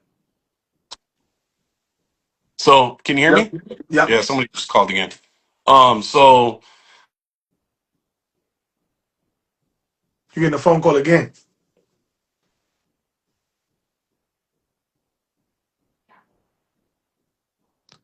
it was kind Yeah. of out of ego. It was like, Randy's on here busting his shit. And I always looked up to Randy, though, like, especially in barber college. He's a little bit younger than me. I think he's like 6 months younger than me or a year younger than me. But to me, he was like, I mean, his tapers and everything were super clean in Yep. barber college. And he was already hitting little designs and stuff. And I was like, damn, like, I always looked up to him. But by the time I was at Hair Masters and I seen him have a video, I was like, because I was already on YouTube, but I was never searching barber videos. I Uh-huh. was on YouTube. Yeah, I got videos of popping back, go back to like 2007, I think. Like on Hmm. other channels, on other battle. Like I have old school popping battles, you know what I mean, from way back in the day that are of me on there. So I was always on YouTube, but I never thought to look up barbering. Then one Uh-huh. day I go in there and I look up barbering, and who pops up? Randy. I'm like, what the hell? I was like, oh hell no, I'm gonna put some videos up now. So Oh. that's really how it started. And I remember I wrote to Randy a few times and he didn't respond. So I was like, this motherfucker, he ain't even responding to me. Right? Like I thought maybe he was mad, but maybe he didn't see him or whatever. Because I remember I was like, bro, I wrote you hella times on YouTube. You don't even you don't even write back. He's like, bro, I didn't even see those, bro. Because he did have that one video of him in the garage. That shit had millions of views. Yeah. And he was Yeah. like, and he even told me, he was like, bro, that shit gave me anxiety of how fast he was He just blew up. blowing up. You know what I mean, on YouTube, to where it was like he just put that on there. He didn't go on there with like a game plan, like, oh, I'm gonna be this YouTuber. He just was in the hood right there, just busting a little taper in the garage, and just next thing you know, he's getting millions of hits, and He he's was the one of number the, one one. of the first.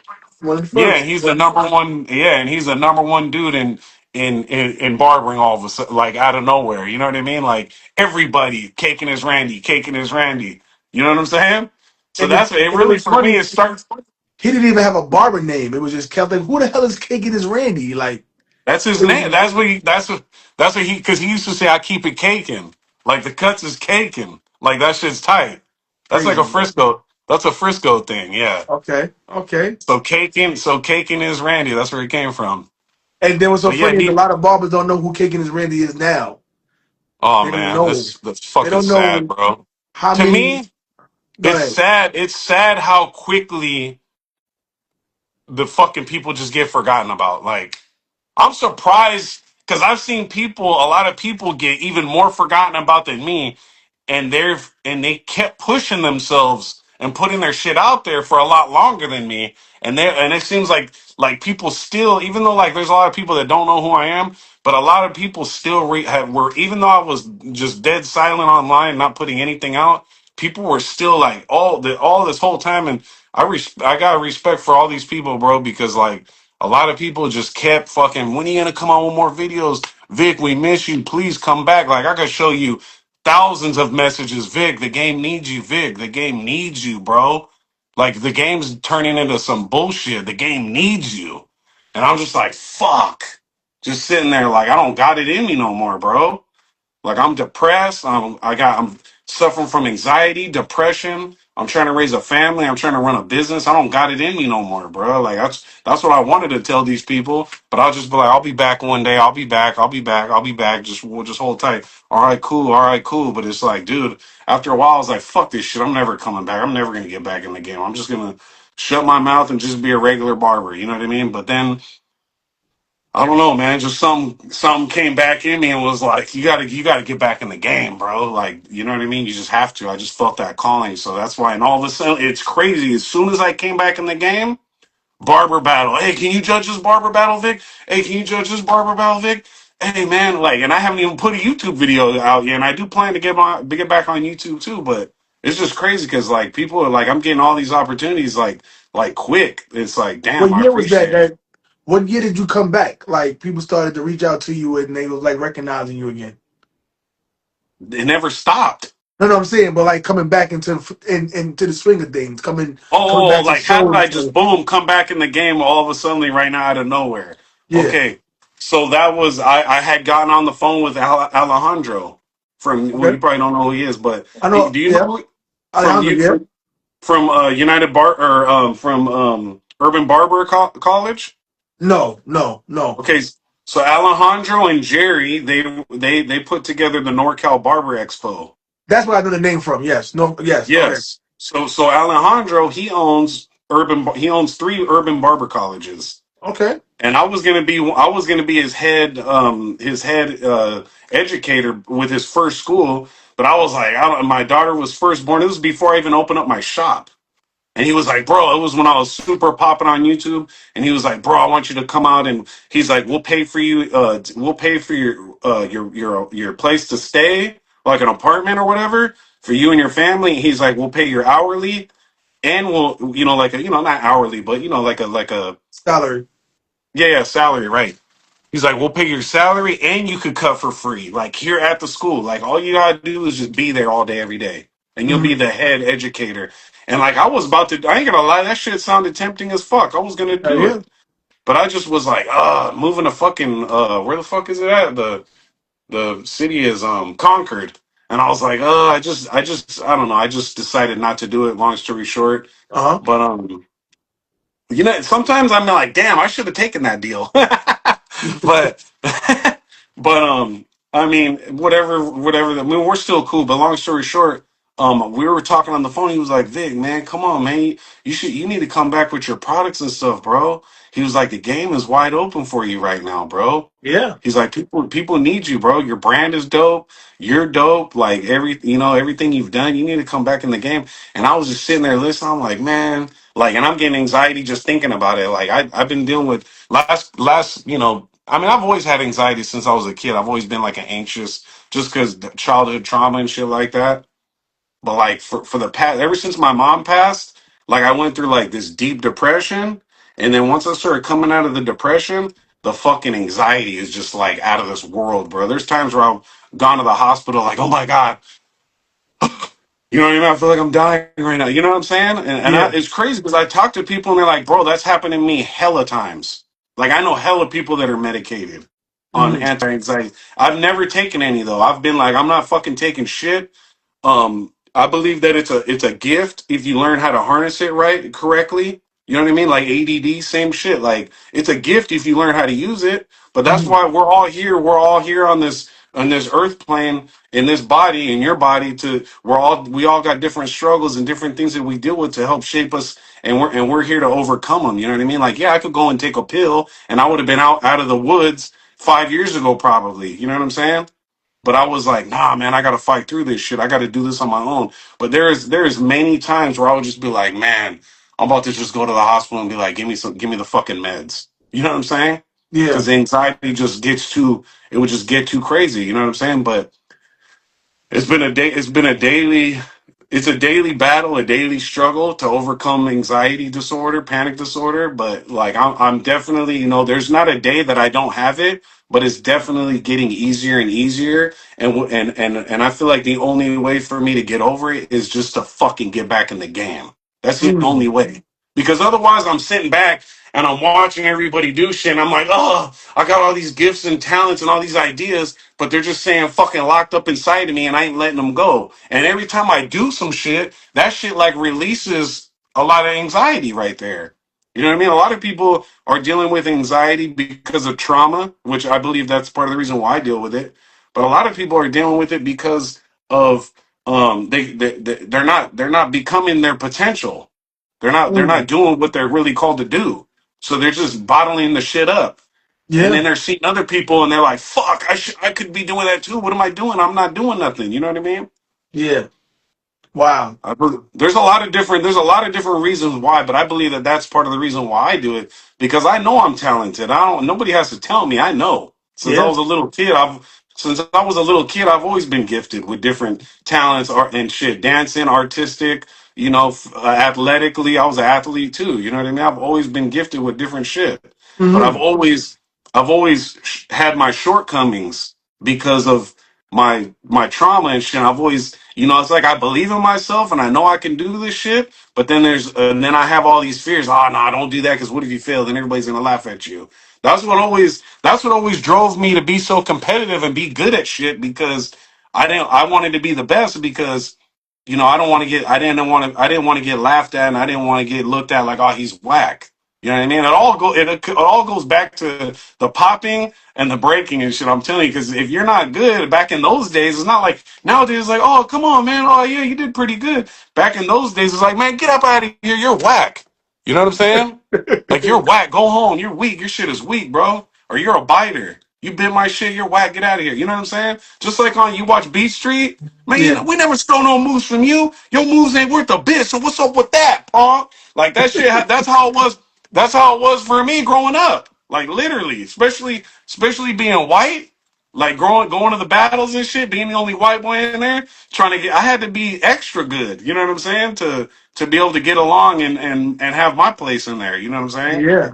Wow. Wow. So So barbering, most times people say barbering has changed their life, but barbering right now is really changing your life. It's really bringing you out of these situations, and the more that you peel back those layers, you feeling like you becoming more of who you really want to be and show the world how great you are. yeah, I mean, it's not so much I want to show the world how great I am. It's more I don't want to. I don't want to leave without being fully expressed in this fake ass time based reality that we're living in. Like I want to fully give everything I got because I don't want to Mm. go to my grave with the with my music still in me. You know what I'm saying? Like I want to give it all, and I got so much, bro. But I know that we have like all of us have only a certain amount of time. You know what I mean? Mhm. So thinking about that shit gives me anxiety because I'm like, fuck, what if I don't get to get all my ideas out there and give, and then I have to like there's times where I got to get to a point where I gotta just meditate and just be like, hey man, if God takes you home today, hey, you did what you did, and you got to be okay with that. You That's know a what I fact. mean? That's a fact. Yeah, So yeah. with you come back out, being in a circle again, because from what I seen and LV, what's the first show that you came back to? It was the NorCal Barber battle. What and Yeah. and and, So and what year so was that? Alejandro hit me up. He was like, "Yo, you need to come back, bro." He literally was like, "You need to come back. You need to bring your fucking product." He don't cuss like I do, but he was like, "You need to bring your products back. You need to come back. The game needs you." You know what I mean? But he don't talk like he's very soft spoken type dude. He's chill, but he's Mhm. basically telling me his stuff, and I'm like sitting there listening. I'm like, you know what? Next thing you know, I got my banner made. I got a new tablecloth made. I had tablecloths from back in the day, but remember the icons, like the Facebook icon, the Twitter and all that. And Twitter used to be a bird, and now Yeah. it's the little, The it's a X. different icon. So I was like, I ain't going out there with my old ass fucking, my old ass tablecloth. So I went and got a new tablecloth, started investing in my products again, investing in, myself mentally. I never stopped doing that. I have to do that. It's like, for me, investing in myself mentally and prayer and meditation and reading and just personal development is like, it's like air. Like I have to have it. As soon Mm-hmm. as I deviate from that, it's bad. It's bad. You know what I mean?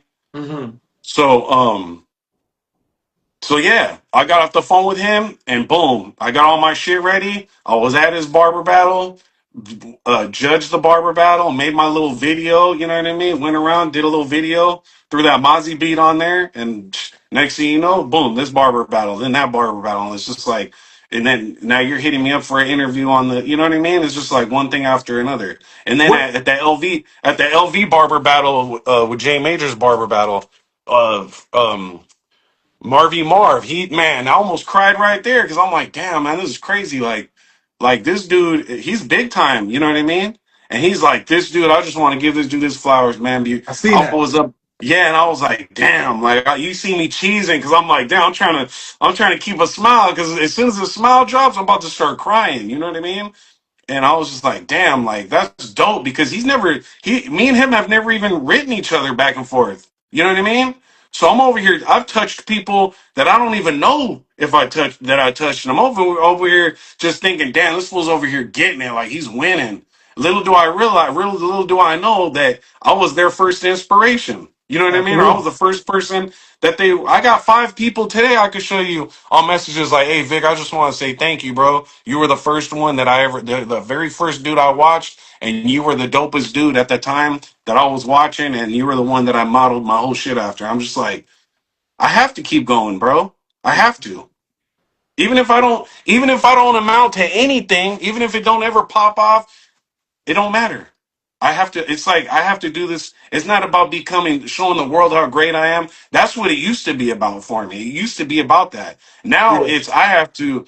I just have to do this for my being, bro. Like just for me. Like just to.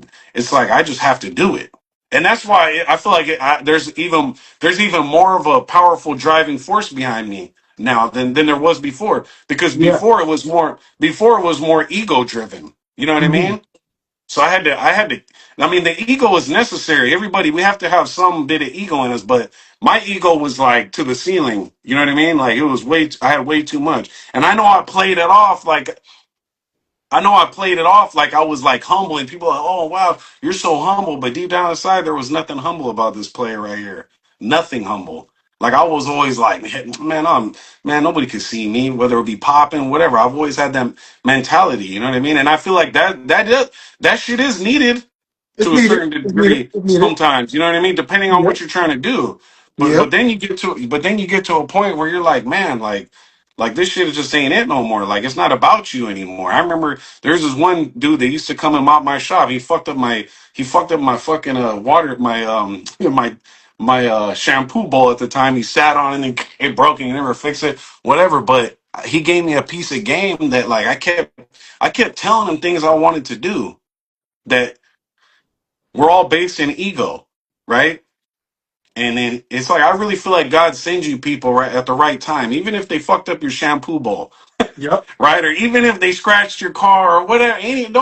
You got to look at the message, bro. The message is the most important part of the whole existence. You know what I'm saying? And he was Mm-hmm. like, I was like, man, I want to get a bigger shop right there on the main strip. Whoop de whoop. He was like, for what? He's like, you guys are all booked up right here. I was like, I know, man, but that's what I want, bro. I want to kill it. I want to have a way sicker shop, a way bigger shop. And he's like, it's not about you, man. And I was like, you know what I mean? And then I sat back and I'm listening. Okay, it's not about me. Okay, what does that mean? It's not about me. Like, yeah, you're right. It ain't about me. It's about having a sick ass shop. It's about killing the game. You know what I'm saying? But again, like that's me. That was me being young minded and not realizing that it was literally all ego. Like, Mm. it was just like, and then I'm like, oh, I want to get these chairs because these chairs, whoop de whoop. Well, these chairs, they work fine, don't they? They leaning back, they spin, they pump up and down. What do you need new chairs for? If it ain't broke, don't fix it. No, but Mm. I just want these chairs, bro, because these chairs are fucking clean. They're dope, old school. You know what I'm saying? 1920 Cokins, whatever. Man, it ain't People. about it ain't about you. It ain't about you, bro. Like everything I kept coming at him with, things that I wanted to do, he kept saying, "But it ain't about you, bro." And it's like I had to let that sink in and Uh-huh. realize, like, damn, okay, like it's not like if things are going good, the shop's busy, everything is Am I talking too long? Am I No, going you too? good, bro. You good. Okay, okay, yeah. And I was just like, you know,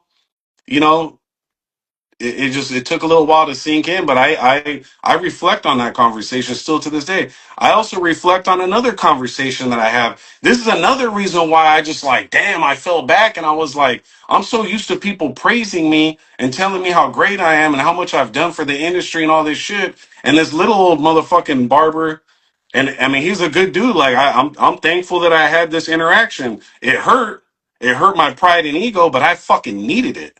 And I'm like, man, and I go to a shop because I hear from somebody else that he wants to sell his shop, right? And this is in San Jose. So I go in there kind of like, chopping it up, all on my high horse, oh, you want to sell your barber shop? You know, how much you looking to get for it? Woo doo, this and that.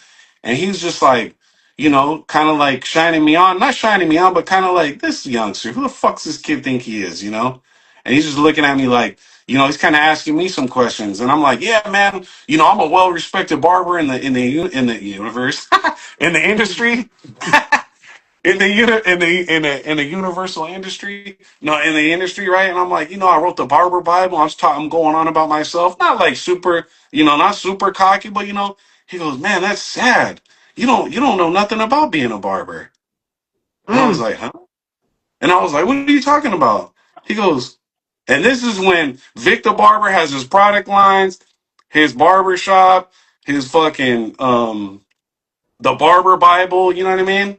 And I'm like, and I'm thinking pretty highly of myself at the time. Got the money, got the house, got everything going. I'm not a millionaire, but maybe like in assets, whatever. But I wasn't like balling like that yet, or not. Or I mean, I wasn't balling like that, But I mean, I was doing good for myself, and I was proud of myself. Yeah. And he was like, you've done all this stuff, but you still don't even know what it means to be a barber. And I Wow. was just like, this old motherfucker talking shit right now. But then he starts, but then no, but then he really starts breaking it down to me like where he's coming from. He starts asking me what's the difference between a follicle and an African American's follicles and a white person's follicles. And I'm like, this fool started going deep, bro. This fool started going. Have you ever heard of the book called The Science of Barbering? Nah. Okay, Science check bar. that book out. Huh? No, no. I'm Science gonna of write it Barbering. down. Check that book out. It's an old school ass book. Let me put it to you like this. This dude was so on point as a Mm-hmm. barber. He could literally recite a Milady's textbook. Like he could recite the science of barbering. This dude was like, I don't even know if he's still alive. But long story short, I left that place. I've left that place thinking that I was Vic the Barber, almighty barber, the barber industry, killing the game. Everybody want to know Vic. Everybody want to see Vic. Everybody want to be in pictures with Vic. Everybody want to support.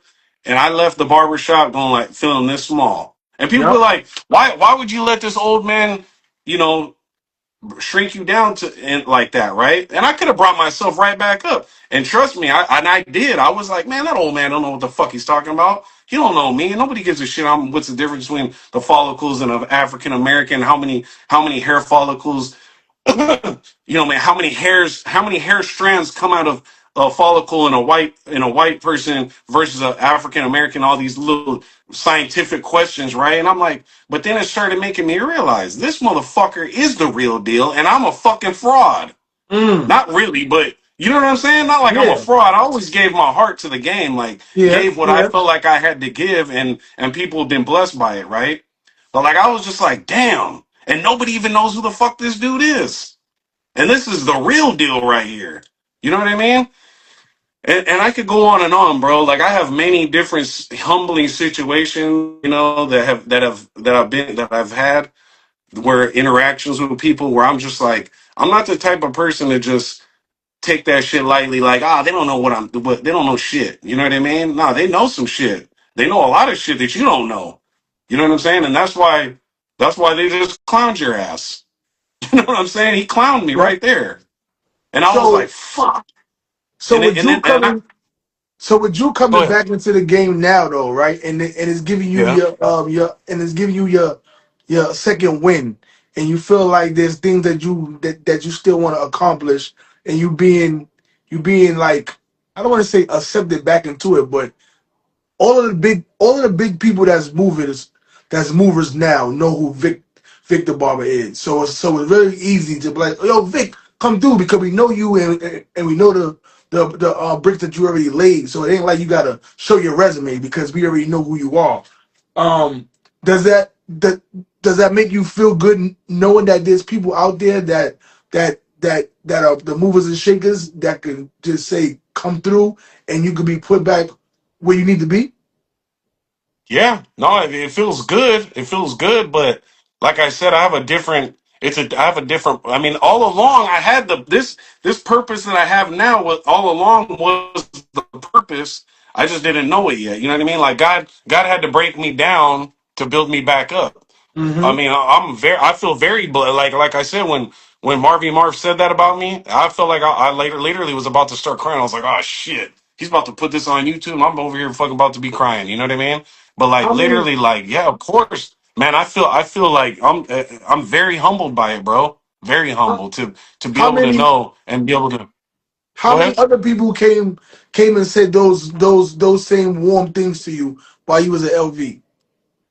Oh man, at least like five, at least 5, 10 people.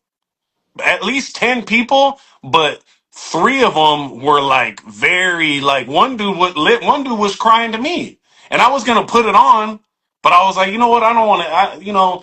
I mean, he wasn't crying like bawling, but he literally was getting teary eyed, and my wife started busting out the camera because he was telling me, no, literally, Vic. I was like, I appreciate you, man. Thank you. Because, most people come up, they give their respect. Hey, what's up, Vic? Just want to say thank you for what you've done for the game. Whoop de whoop, right?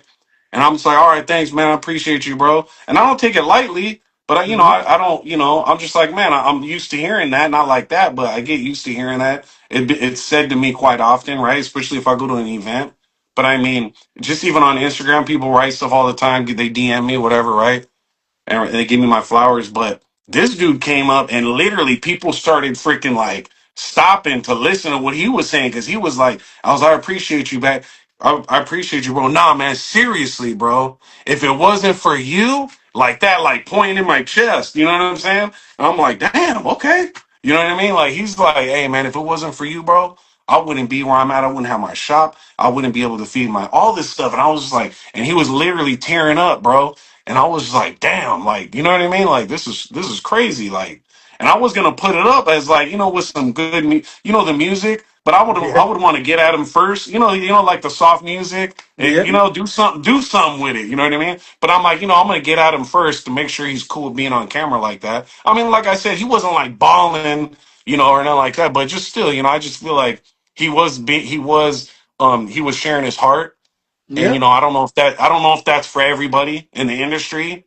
You know what I mean? And I would want to make sure I get at him first before I were to post it. But yeah, it was very heartfelt, bro. Like I was like, damn, I really touched this dude's life. You yeah. know what I mean? Yeah. I mean, you So a lot of times I don't know. A lot of the pioneers, it's just like hip hop. Like if I see somebody like Run DMC or like Big Daddy Kane or like oh, Big somebody Daddy Kane. like those people, when I see them in person, even I was just in the airport and I ran into Grandmaster Flash and I was just talking Oh, to him for a second and I was able to get a that's selfie with him. crazy. But like I he was about to doesn't say, hold up, I got a little Grandmaster Flash toy over here, but I or got it at what? the barber shop. Yeah, I got But the little Grandmaster Flash little toy, bro. I love Grandmaster but Flash. he Go ahead, go doesn't ahead. he doesn't know how influential he was to my brother who's a DJ who I looked up to when it came to doing music.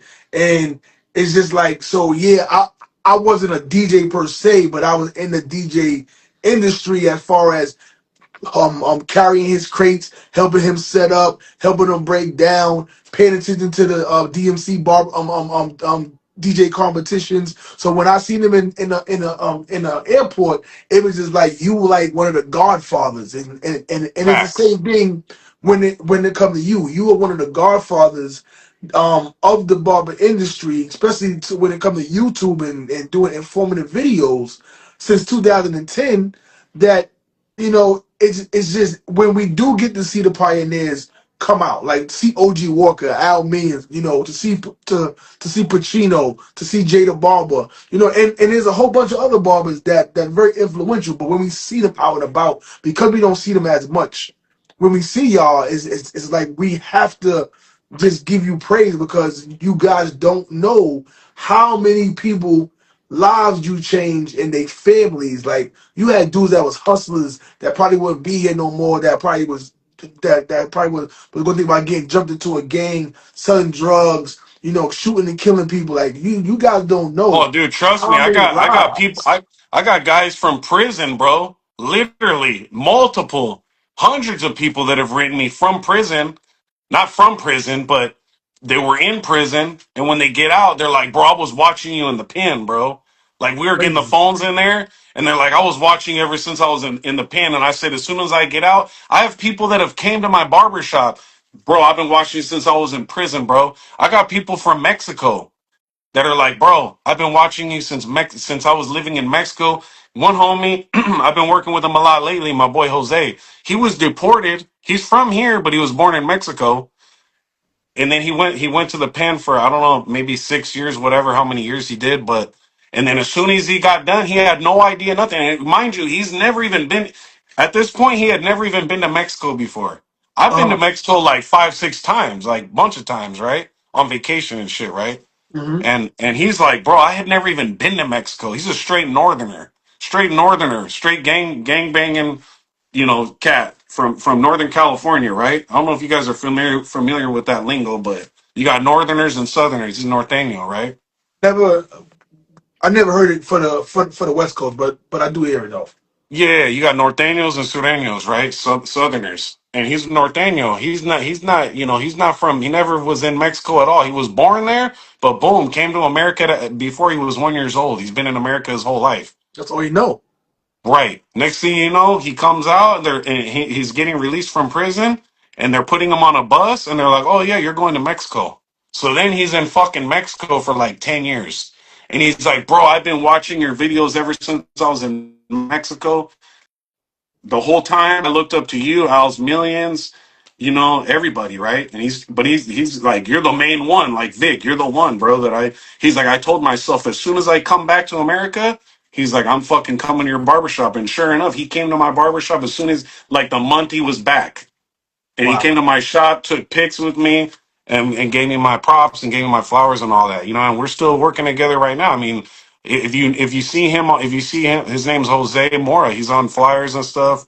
And I've gotten him in. I mean, he's serious, man. He was big time in Mexico. He was throwing barber battles and all kinds of stuff, inspired by what we were doing up here. And he was over there, started with nothing, boom, started cutting in the shop. Next thing you know, he's seeing online we're throwing not I never throw any barber battles, but he's seen that we're throwing barber battles in the States collectively, right? Next thing you know, he's throwing huge international barber battles in Mexico, going from state to state. He's throwing like 30 something. I forget how many barber battles he's thrown, but he was killing it in Mexico. So That's what's now up. he's up here and so now he's up here trying to build his resume up here now.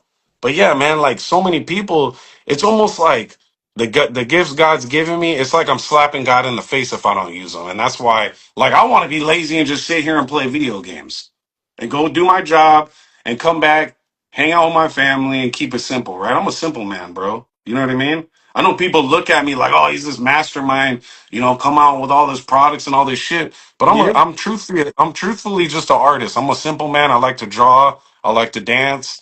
And it's just all just outlets for me. It's just creative outlets. That's how I look at everything, right? And truthfully, like I don't even want to be all in the spotlight and in the limelight like that. But I feel like I'm doing a disservice to God, and I'm doing a disservice to people if I don't come back out and at least give what I have. And Mhm. once I give all that, I'll step back and be like, okay, I gave what God gave.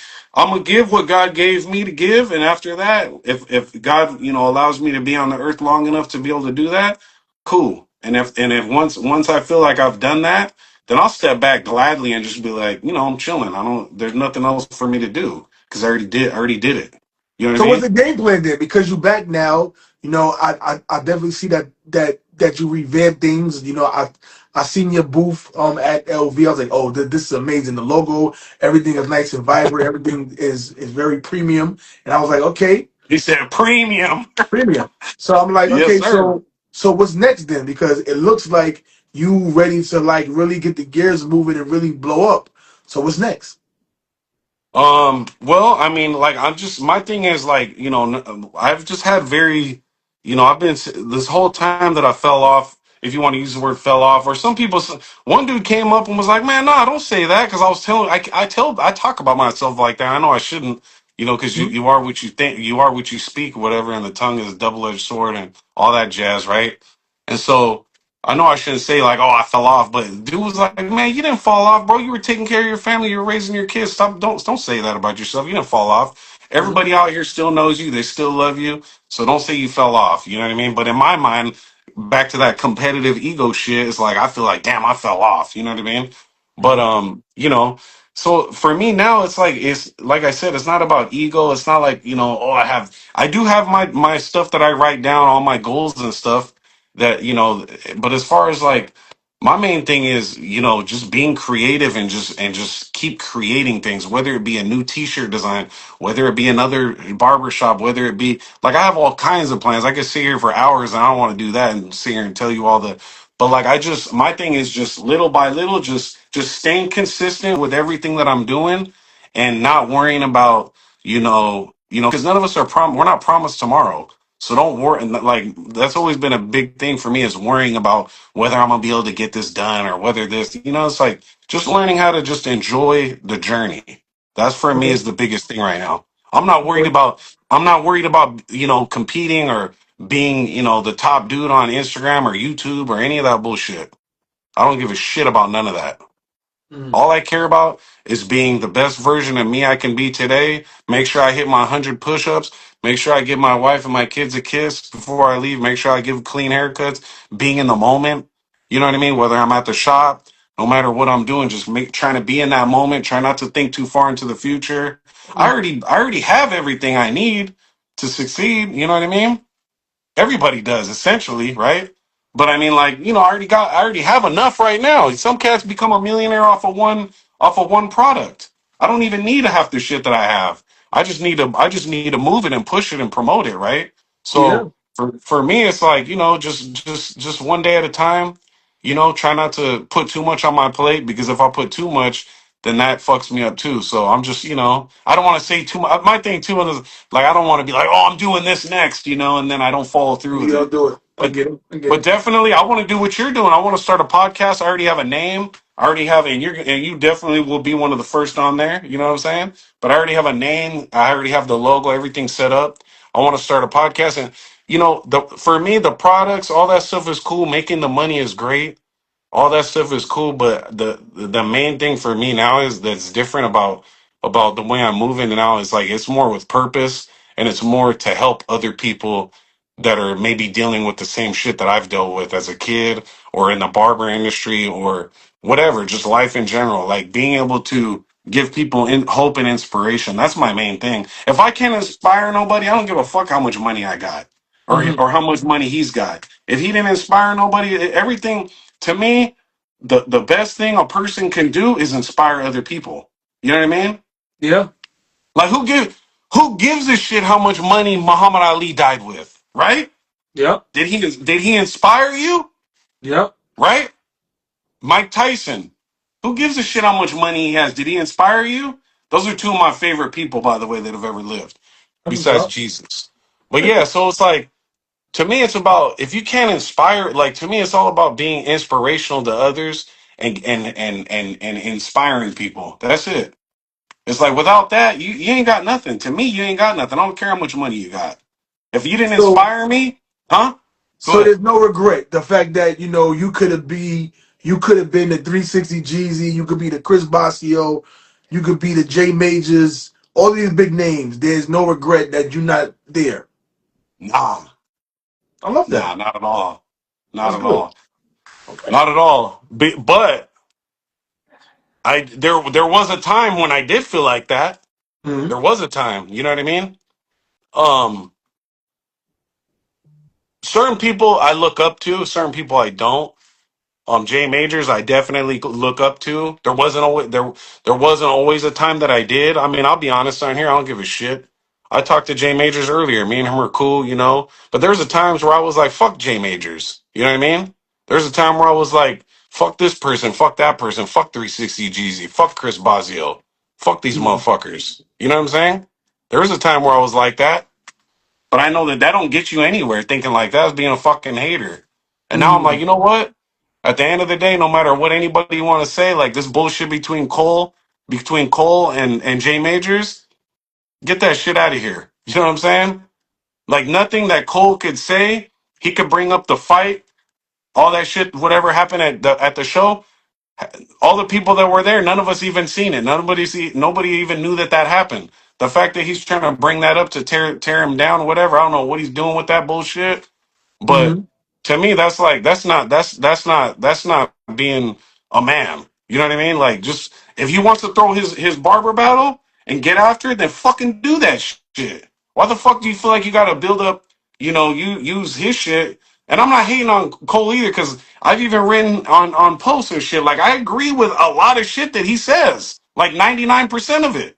But there's Hmm. one or two things that I don't agree with. And I'm not no little bitch either. I'll speak my mind. You know what I mean? That's another thing. Once you hit 40, like once I hit 40, that's another beautiful thing. I don't Yeah. give a shit. Like I'll fucking say whatever the fuck's on my mind. I'm not scared. I'm not scared to say what or worried about being canceled or oh, is this person in the industry gonna like me or not? You know what I mean? But I hear that. getting to meet Basio in person finally, you know, like I really feel like I'm a pretty good like I feel people's energy, you know what I'm saying?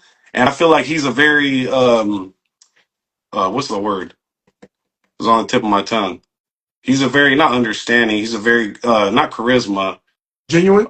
Genuine is the exact word. And I told him that to his face. I was like, you know what, dude? I feel like you're a really genuine person, man. And I told him that. And he was like, he received. He's like, man, I appreciate that. Because you know what? Like, I even see a shift in his energy because he's now part of he's part of the Mom's Gone Club. You know what I'm Yep. saying? And Yep. once that happens, I don't care who you are. Once you lose moms, bro, something shifts in you. Something changes. You know what I'm saying? So Absolutely.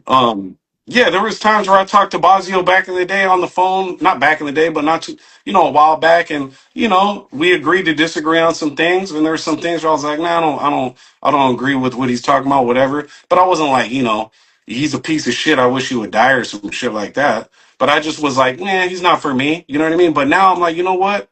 He's solid, and I appreciate what he's done for the game. You know Yeah. what I mean? J Major, same thing, bro. Like there was times where I'd be like, man, but J Majors, you can't take nothing away from the guy. Like you can hate on him if you want to, but he's done more for the fucking industry than anybody. You know what I Absolutely. mean? Yeah. Way more than what I've done. I mean, yeah, I taught people how to fish with the Clippers, like we were talking about earlier. But yeah, like he's done a lot, bro. You know what I mean? He's helped a lot of people, and he don't go out there and show himself. You know what I mean? Giving money to homeless and shit. But I'm sure he's done all that shit. You know what I Yeah. mean? He's done a lot for the game, put on amazing shows. Nobody could touch his shows. So to me, it's like, Cole, do your shit. I want to see that show. I want to see that shit happen. And Jay, keep moving the way you're moving. Keep doing your thing. Everybody, you know what I mean? Just stay focused. I don't mean to say anything bad. I'm not trying to shit on Cole either. I agree with 99% of the things that he says, but certain little things that he's moving. But hey, I don't have to. I mean, and he could be like, you know what? Well, fuck Vic. I don't have to agree with, or Vic don't. But I don't have to agree with him, and he don't have to agree with me. You know what I'm saying? Yep. And he's gonna move. He's gonna move how he wants to move, and you're gonna move how you want to move. I'm gonna move. Everybody's gonna move how they want to move. But there's certain little things right now at this point in time that I don't agree with, and I'm not a little bitch. I'm gonna speak my mind. but I don't. I think that he has a lot of game, and he should keep giving that game because that shit's important. He says Yeah, a lot of shit that's important that barbers need to hear, especially young barbers. You know what I'm saying? But when yeah. you I get all mean, into the when they getting all into the down talking each other and shit like that, I'm not with that shit. That shit's whack. You yeah, know what I'm saying? because That it's shit's going to cause a divide, and then yeah, that's one problem. I've always liked to be the person that's in the middle. I don't have to side with nobody. It's just that whatever's for me is going to be for me. Whatever not for me, I'm on my business. I don't I don't even speak about it. I may speak to my close people about it, but I don't put it out there online. There's a lot of things that I don't agree. There's times that I've been mad at people that I speak great things about now. It's just that sometimes you just be in your feelings, or there's just yeah, something that you exactly, don't agree with. exactly, But then you got to exactly. find a way of what is this person, because we're on a path of self development. You know, I'm 40 years old, and I have conversations with my wife all the time. Is that the man I was 5 years ago, 10 years ago, 10 years ago. I'm not that same person. I'm still growing, and there's things that I'm gonna like. There's things I'm gonna dislike. There's ways I need to bite my tongue. There's ways I need to voice my opinion, and it's just whatever's supposed to work for you is gonna work for you. And there's things Right. that I feel is going to break us down instead of build us up. And there's nothing wrong with you having an opinion of what things should be that you believe that need to be highlighted, or things that need to be celebrated more. It's just a way of doing things, and some people may have other ways of doing it that feel like that's going to be in their best favor, but it may Yeah. not. It's just, I like to just sit and watch. But as long as we know Seriously, that just get that popcorn. Get that popcorn ready. we know who have done things influential in the barber industry. There's people that have created clippers that's not out now that nobody speak about. There's people that have created courses or created products and that has sparked that idea to the next person. It's just, Right.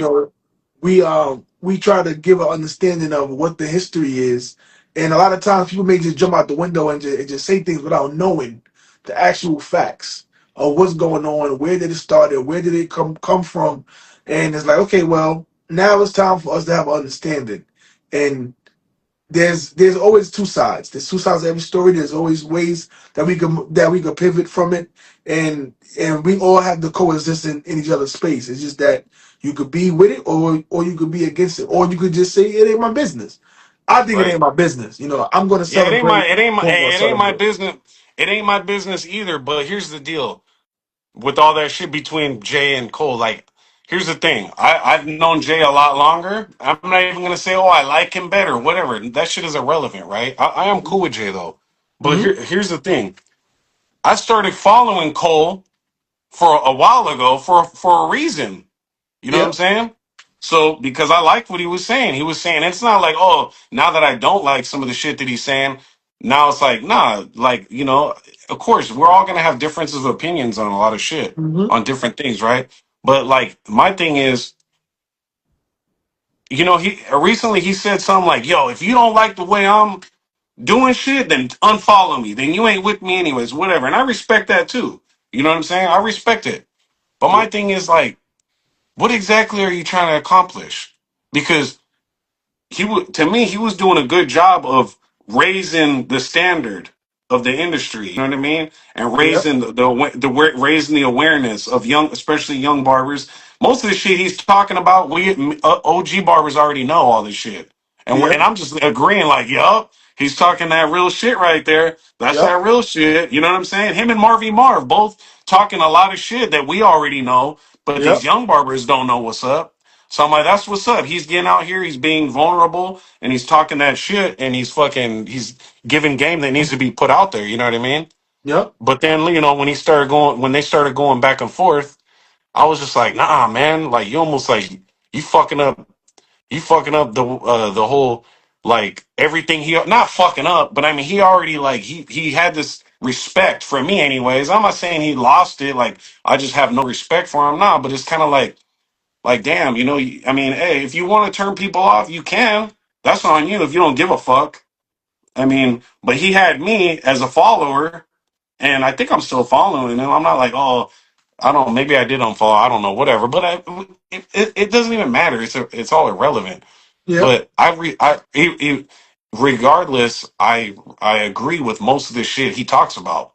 You know what I mean? I think, and again, it doesn't matter what I think. I could be like, oh, I think he should keep talking about this and not talk about that. Whatever. He's his own person. He's gonna do what he want to do. But some shit he's saying, and I'm not feeling the way that they were going back and forth. And I didn't think that was cool about the whole, bringing up the fight because I'm like, how the fuck is Jay have any fucking how does Jay have any control over that? You know what I mean? Shit happens. That's the Oh first yeah. time I've ever. That's the first time that the shit I, that. That's the first time I've ever seen that shit happen at a barber battle. You know what I mean? Ever. I didn't even like, and I didn't see it happen. So I was like, where the fuck was I? I would have jumped in too. I would have helped that. I would have helped the bigger dude. I would have I grabbed those other dudes and throwing them off real quick because they were trying to get on him. You know what I mean? I would have been like, I mean, I would have shit. loved it. Shit happens. Huh? Things Yeah. gonna occur. Like from Yeah. what it there's been of like I was on here with I'm just not with the even if you don't like somebody, there's plenty of people that I haven't liked. You know what I mean? But yep. my thing is like I just don't like the tearing down shit. Even if cuz I could say a lot of fucking shit. I've been in this game a little longer than you, right? And it's like I've been in this and seen all kinds of shit. You know how many people I could fucking tear down and talk shit about and be like this motherfucker's on and use them as bait and be like, just to fucking build myself up, whatever. But I'm not gonna fucking do that. No. You know what I Only mean? gonna get you but so Yeah, far. it's not. Yeah, and it does. Hey, that shit does work. You know what I mean? It Hey, do. It do. it worked for 50 Cent when he hit Ja Rule with all that shit. It You worked know for what T I Pop mean? also. I mean, look at T Pop Y- and all the shit that he done to get to where he Yeah, at. no, it does. It does. But yeah, I mean, it can work. But I don't know, man. T Pop's the thing about T Pop is he started off like that. He just started off talking shit, and you're either like, okay, I'm gonna listen to his bullshit or not. You But know he what I had to mean? back it up though. He could talk all that shit, but he had to back it up with Right. tools But that to work. me, right. But to me, exactly. Yeah, right. He had to back it up with tools that work. But see, for me, I look at Cole like he's a factor in the game. So when you looking up to somebody, not like I look up to him like he's God, but I'm not looking up to him like that, but I'm looking up like, okay, this dude's talking good shit. This is what the game needs. And then when they switch and they turn into something else, I don't know whatever behind it, I don't know, but it's kind of like, damn, you know what I mean? Like he should have. I feel like, in my opinion, you know what I mean. Not that my opinion matters. Again, it doesn't matter.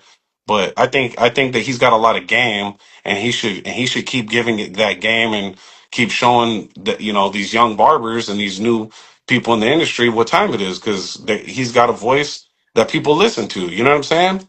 So, Controversy sells because if you think about it, I don't know if you're familiar with Kevin Samuels, but when Kevin Samuels oh was yeah, but look doing where it got him. But look where it got him: high blood pressure and in the grave.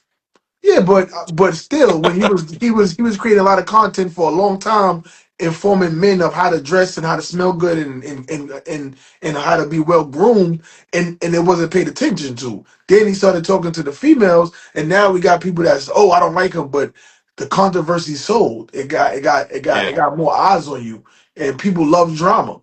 But there was a lot of gems in it. You know what I'm saying? but If you could there's a find lot the of gems, balance. but there's a lot of gems. But believe me, it's all about to me. Like I'm big on energy, bro, and everything is about energy. And everything that we put out there, we're gonna get it back. Oh, That correct. is Yep. a literal fact. So play with it if you want to. Play with it if you want to. You know what I'm saying? Hmm. Because I mean, calling women fat asses and all, you fat, get out of here. You 400, you're a buffalo. The way I mean, I listen to Kevin Samuels, laugh my ass off. But at this end of the day, I would never put that kind of energy out there into the universe. I'll listen to it and laugh my ass off real quick, but I ain't putting that kind of shit out in the universe. I mean, Hmm. anybody can. I'm a masterful shit talker. I've been a barber for how many years in the barber shop? That's all we do. You know this, Yep. right? But it's like, why am I going to go and tear down people and do shit like that? It's just not. That's not the kind of energy like any of us should be putting out in the universe. But hey, to each his own. Play with fire if you want to, but just know that whatever you put out there, hey, and that goes for T Pop too. He's doing great. He's talking all his shit. I love his clippers. I'll be honest with you. I know you wanted to ask me. I know that was one of the questions you want to ask me. But Yep. shit, I fucks with T-pop clippers, bro. You know what I Mhm. mean? Yep. But the energy he's putting out there. I don't know if it's not energy that I want to put out there. But hey, that's him. You know what I mean? But I Yeah. fuck with his clippers. I don't like when he go after people that I respect and I look up to, like going after Jay Right, Majors, going right. after Chris Basio, going after 3CD Jeezy, going after Vic Yeah, Blends, just to make a name for yourself. To talk about, oh, these people are taking money to the table, and oh, you got a clip out and it flopped, or you just took something from somebody else, and like that's the stuff I don't like, because I know what yeah, all of those people have brought to the industry, from Vic Blends, out here doing yeah, things, talking to the homeless and giving haircuts and being inspirational. To 360 Jeezy being the dude that's very vital to the YouTube community when it comes to barbering and the way that he does his video editing and just being charismatic. To Chris Basio doing so many things for great people, and and yes, and, and Jay Majors for just seeing something that we was missing and creating something that brought so many different opportunities for thousands and thousands of people. They say, "Oh, why we don't see more black people at these shows or on these platforms or being sponsored by these brands?" And I'm like, "But and there wouldn't be an event where these products could be sold or product be introduced or even be spoke of if somebody didn't have an idea. Let's do it. Let's do something for the industry. It was Bronner Brothers. It was Proud Lady. It was all these other things, but not of this magnitude that's been going on for 15 years. And barbers still come every year to be, and there's new barbers every year coming to be inspired. That's what's needed. So when you talk bad about the people that's doing something big, that's doing something great for us, is when I don't subscribe to it. I'm like, well, I'm just not going to be a supporter of what you got going on. Now, I used the T-pop clippers. Do I yeah. use it because of the controversy, or do I use it for the convenience? I bought it. I bought the Babblers and I bought the T-pop. I bought the Babblers and my Babblers stopped working, and they said I couldn't get them fixed, or I just had to buy a new pair. I took the trolls, which is the fake babblers, and I've been using those for 2 years, and I haven't had a problem. And the clippers I bought the first time only worked for 8 months. So I'm like, Wow. I'm going to use what's going to be more. I don't owe nobody nothing. If I spend my Right, money, I don't owe you nothing. I'm purchasing something, and I would hope that they will have a great warranty, no matter who I buy it from. And sometimes it's just not that, but I still like to buy all type of clippers. I love to celebrate the things that's in barbering. I love to see right. these barbers doing new things. Bringing out these new products every single year, and I just love the fact that we have barbers. It's for barbers by barbers, and that's what we need. Yeah. And you know what? All bullshit aside, like T-Pop with the shit that he be talking or whatever. But hey, at the end of the day, you don't want to know why I respect him. I mean, I don't Hmm. respect his shit talking. It's if some of it's funny shit, you got to admit it's funny. But So, and I feel like he doesn't more like I feel like when he's doing it, there's no real animosity there. He might make you think there is, but he doesn't give it. He's just fucking with people. You know what I he's mean? rich. You don't give a, he's super rich, bro. He's in the Yeah, UK. There's different rules. There's different patents. The reason why he can do what he do is because most of these patents is only sanctioned for the United States. So he could do right, it in the UK and then have somebody selling it here, and then he's good. right. But check this out, okay? Hey, Wall, right? What was my clipper coming up in the game, right? The Wall Senior. Yeah. And I'm not the type of person who, like, I'm not an entitlement type person. Like, I don't feel like, oh, I'm entitled for Wall to, but come on, bro. Like let's get real, bro. Do you like every every haircut video that I put out there, my DVDs, everything, all the videos, all the questions, oh what clipper, what's your favorite clipper? Wall, the Wall Senior. Do you think that Wall ever fucking hit me up and was like, "Hey Vic, you have sold a lot of clippers for us in this barber game." You know what I mean? Yeah. Like I could have just as easily been an Andis barber, which I do fuck with Andis Masters and TLers and Oster 76ers and Fast Fees. Still to this day, I mess with all of them, right? But here's the deal. Do you think what was I using in the videos? I was using the Wall Senior, right? Morphines, caught it. Do you think that they ever reached out to me? Any even wrote me a little oh, thank you for using our clippers, anything? No. Because here's the thing that I agree with T Pop. They don't I mean he don't give a fuck about us either. But they really don't give a fuck about us. They don't. They don't give a shit about us, bro. Us barbers. Literally. We're ants to them. You know what I'm saying? Maybe Andis does, because I see Kenny Duncan, and highly respect Kenny Duncan and all the Andis team. You know what I'm saying? So maybe Andis does. I've never really put Andis out there on my videos and stuff too much to where maybe Andis would reach out to me. Hey, would you like to be a part of the team? But you would just think like this guy is the number one fucking wall barber using walls on YouTube back in those days, anyways. You would think that here's a free clipper, bro. You know what I'm saying? Nothing. So they never Out sent of you a pair of nowhere, clippers or nothing?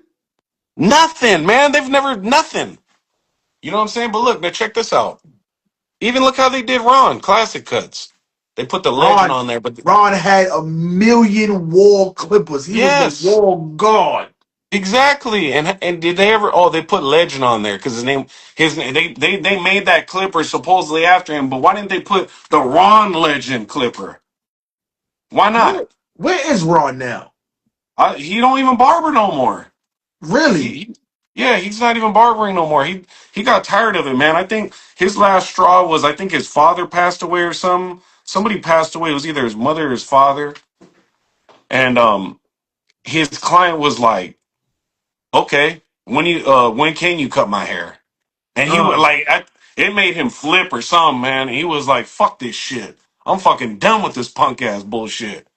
You know what I'm mm, saying? I remember him really being pissed off, and I mean, he's always been in the running, and he's got his other job. I forget what he's doing now, but he's happy.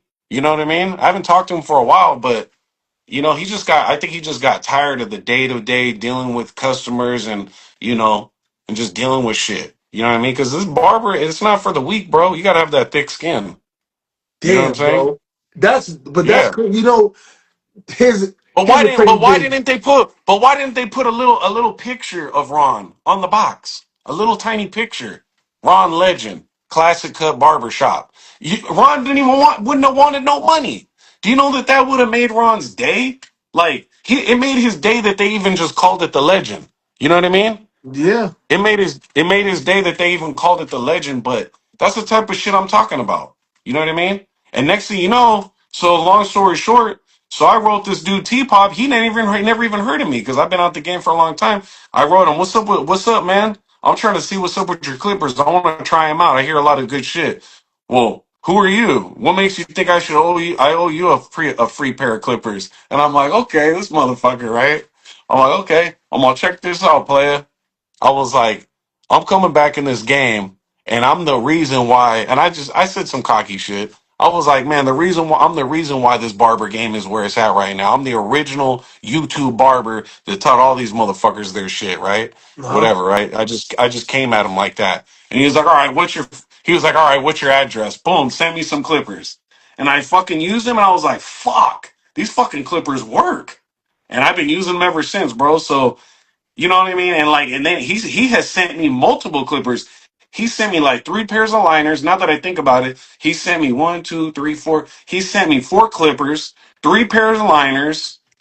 Um, he don't know me. Yeah.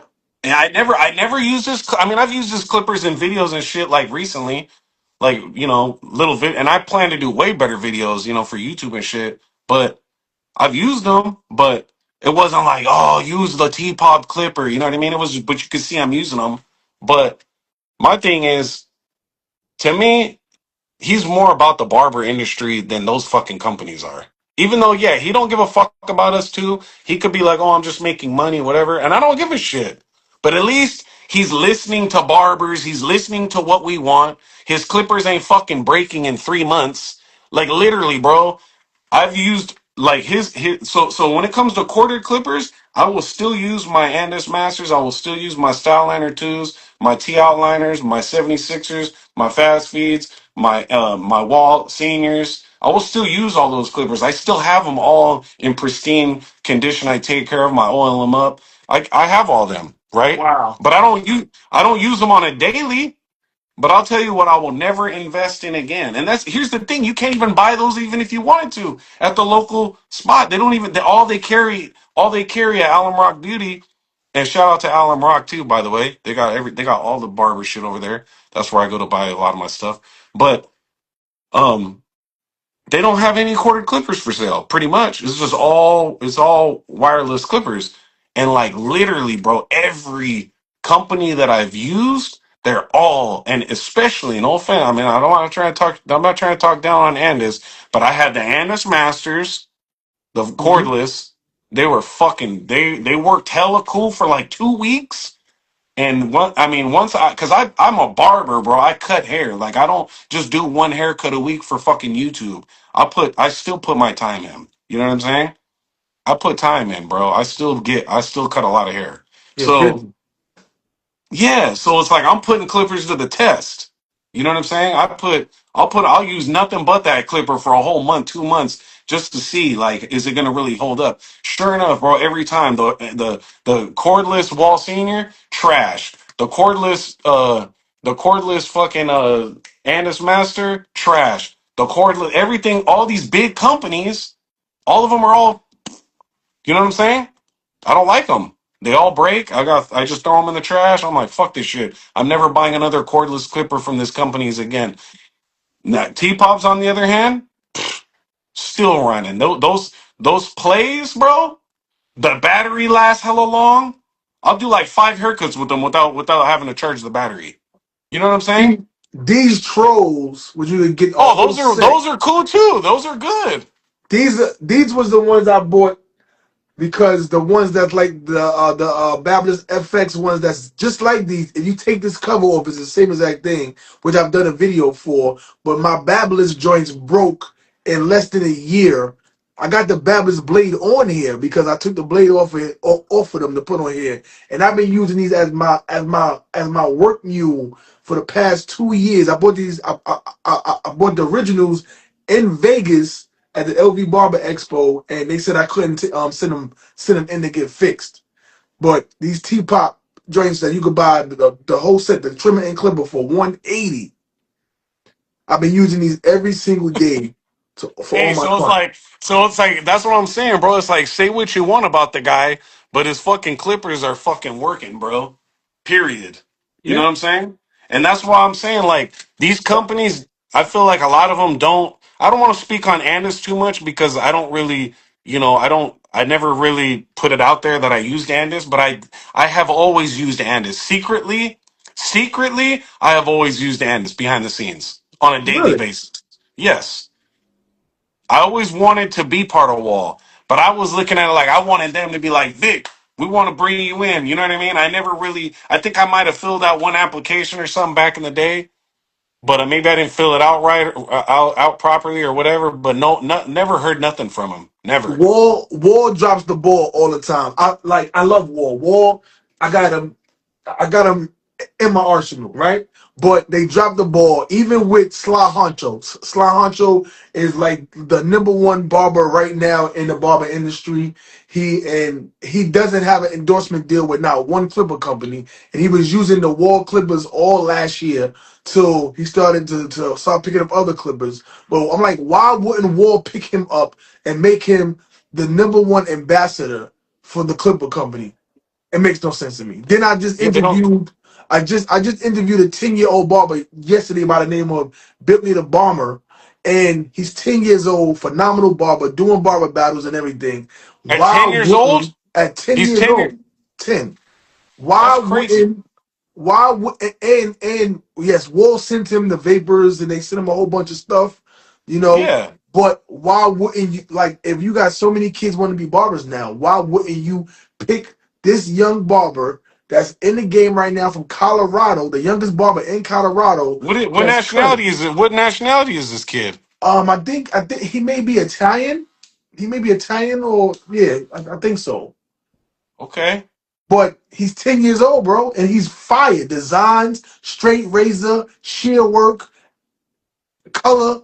at 10. And I'm like, why wouldn't you pick this person right I'm just now? turning on the light. Yeah, Yeah. I'm listening. So I just believe that these companies, they're not, I don't know who's behind the recruiting or paying attention. Like they don't got an A&R for the barber industry though. Like say No, who's very they just don't get. They just simply don't give a shit, bro. That's what I mean. That's the only way I could see it.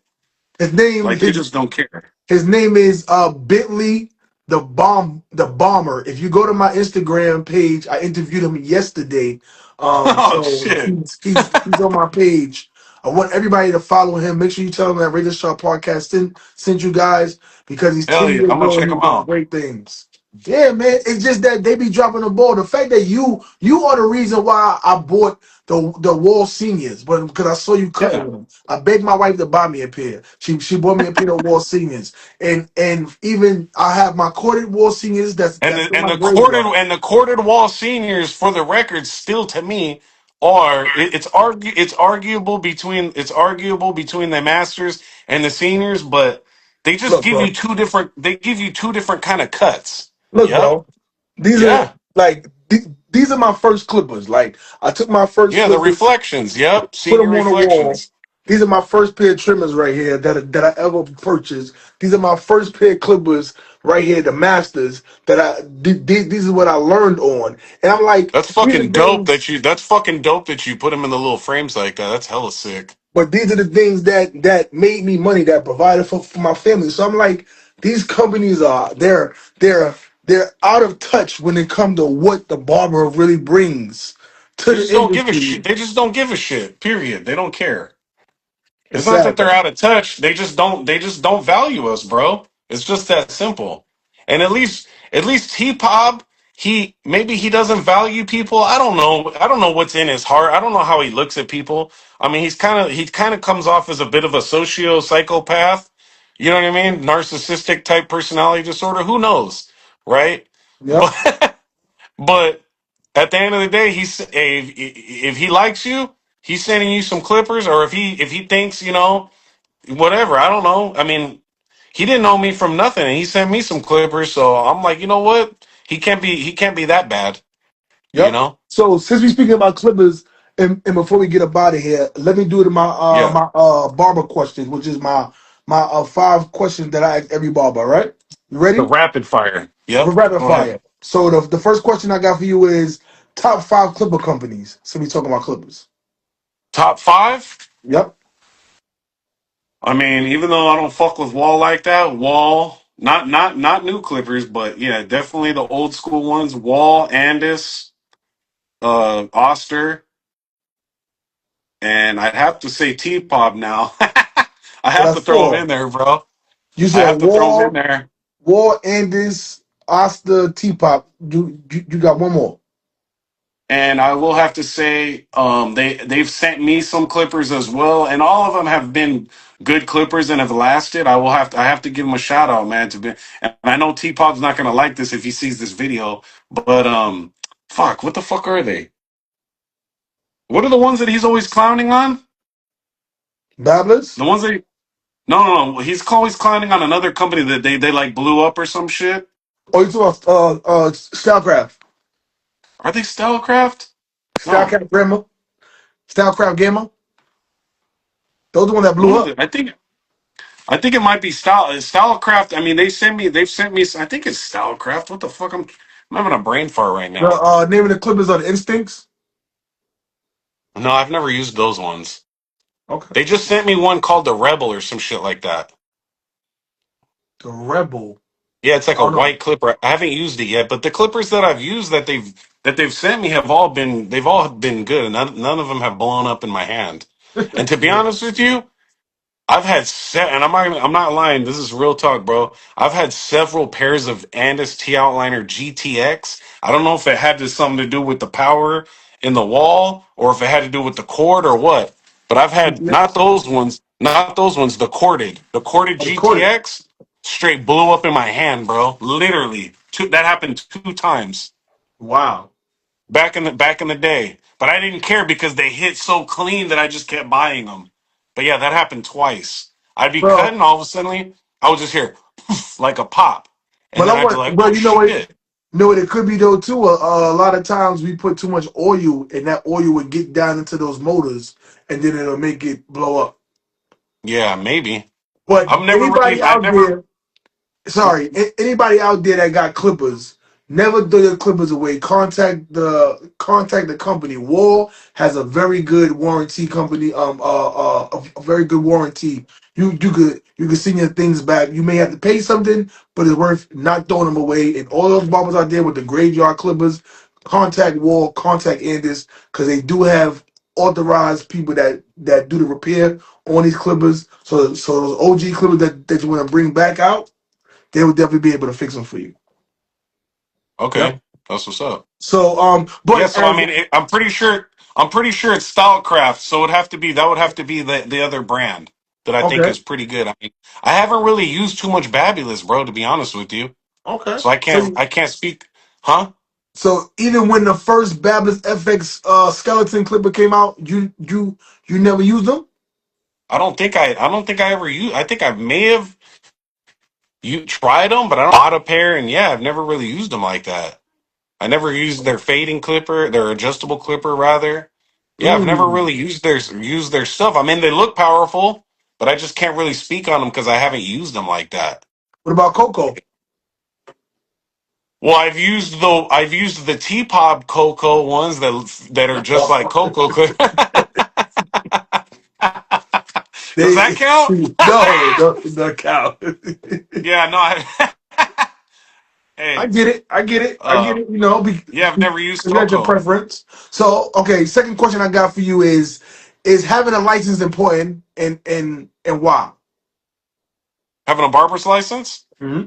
Or a driver's license. No, I'm just kidding. Um, Yeah, I mean, I I believe that it's important, bro. I mean, it's like to me that's like I don't want to say it's a dumb question because I'm not trying to insult your intelligence or anything, but nah, yeah. I know you're trying to get it into the people out there that maybe listening. But yeah, I mean, that's like saying to me, it's like is it important for a doctor to have a license to be a licensed doctor? It's like, of course it's important because it shows that you actually gave a fuck to go and take the test and do your due diligence and become professional on paper rather than Yeah. just being good at it. You went and you took the time to go through the hoops and jump through the hoops that you have to jump through to become a barber. So yeah, it's important. It's to me that's the reason. Yeah, it's like it's just you gotta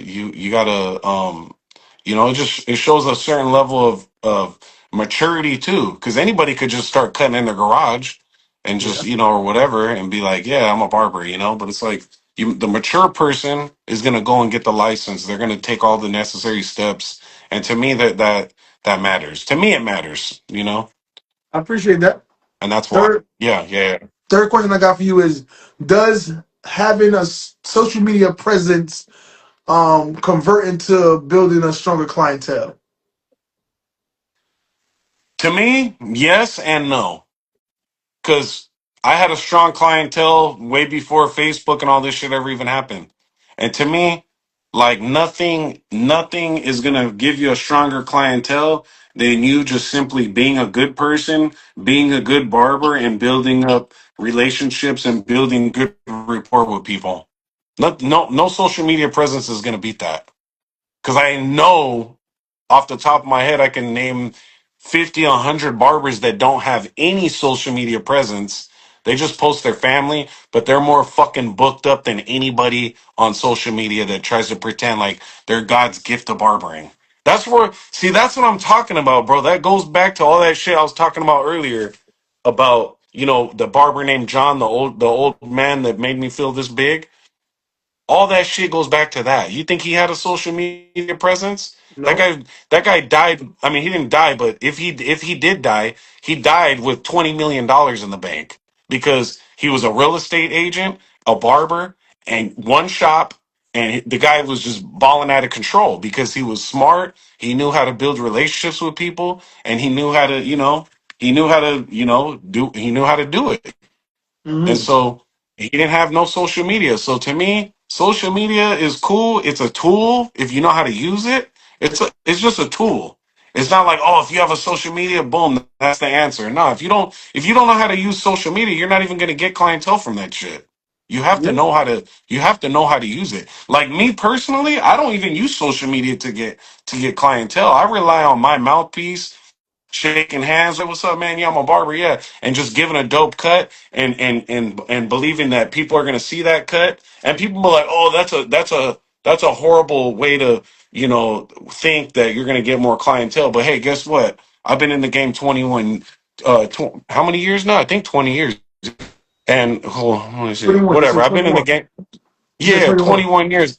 Yeah, I've been in the game 21 years, right? So, um, it's never failed me. I'm still Yeah. booked up, and I don't sit there and put out ads and you could be like, "Oh, well, you're Vic the Barber. Everybody knows who you are." They don't. You think the clients give a shit about the haircut techniques I've been teaching that I was teaching on YouTube 10, 15 years ago? They don't care about that.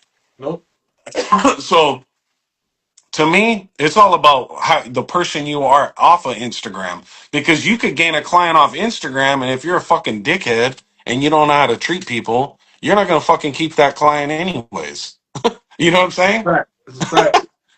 Yeah, you ain't gonna keep that client.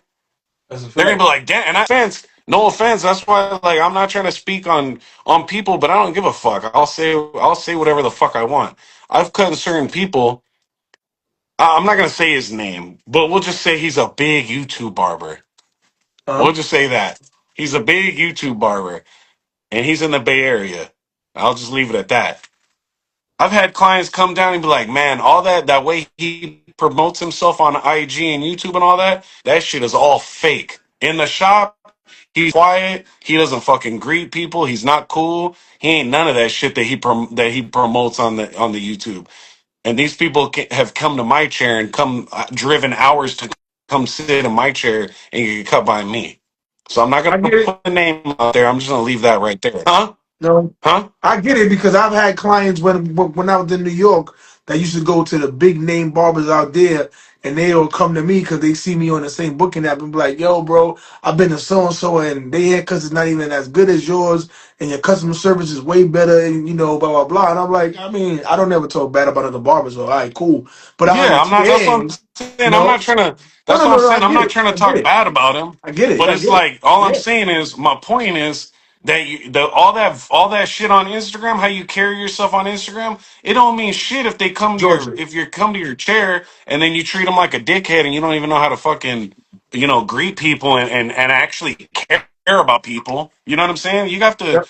even if you don't care about people, you got to at least make people believe that you care about them. You got to do, you know what I mean? If you have that, like, if you have that kind of attitude, you shouldn't be a barber. Barber is you have to be a people person. Period. You have to. You know Yep. what I mean? Yep. That's part of Yep. that's a prerequisite of becoming a barber. If you're not a people person, you better learn how to become a people person. Period. I mean, Yep. in this day and age, I'm not gonna lie, the kids are a little different. They don't really talk. They just sit there all mute and shit. So maybe this day and age, so maybe this day and age, you don't have to be as much of a people person as you did in our time. But I still think that it's important, to be able to know how to build relationships with people, and that goes a lot further than social media and all that stuff. But I'm not You hating on can social media, you huh? can you can have a clientele being a person that's not a people person, but you won't build a strong clientele. And then like Right, nowadays there's so many people that's like don't want to talk when they get in the shop. Like they like when they I'm talking to clients, the clients get there and they don't want to talk, they just want to get the haircut and go.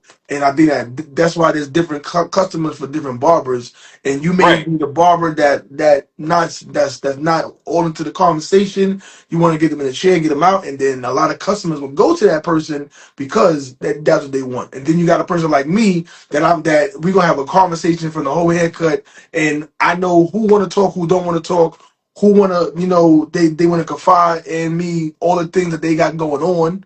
And then you got people that just want to just get their haircut and go. So you got to be that type of barber that can also do that. But there are a lot of these new barbers, 25, like the age 27 to 17, they, especially coming after the pandemic, their social skills are very off. They're not Yeah, outgoing. They're not spoken. They're not outspoken. They don't know how to have conversations. They don't even like the interactions. And I see that a lot. yeah, and none of them want to cut in a barber shop. They want to cut either in their In basement the or they want to suite, cut in a suite.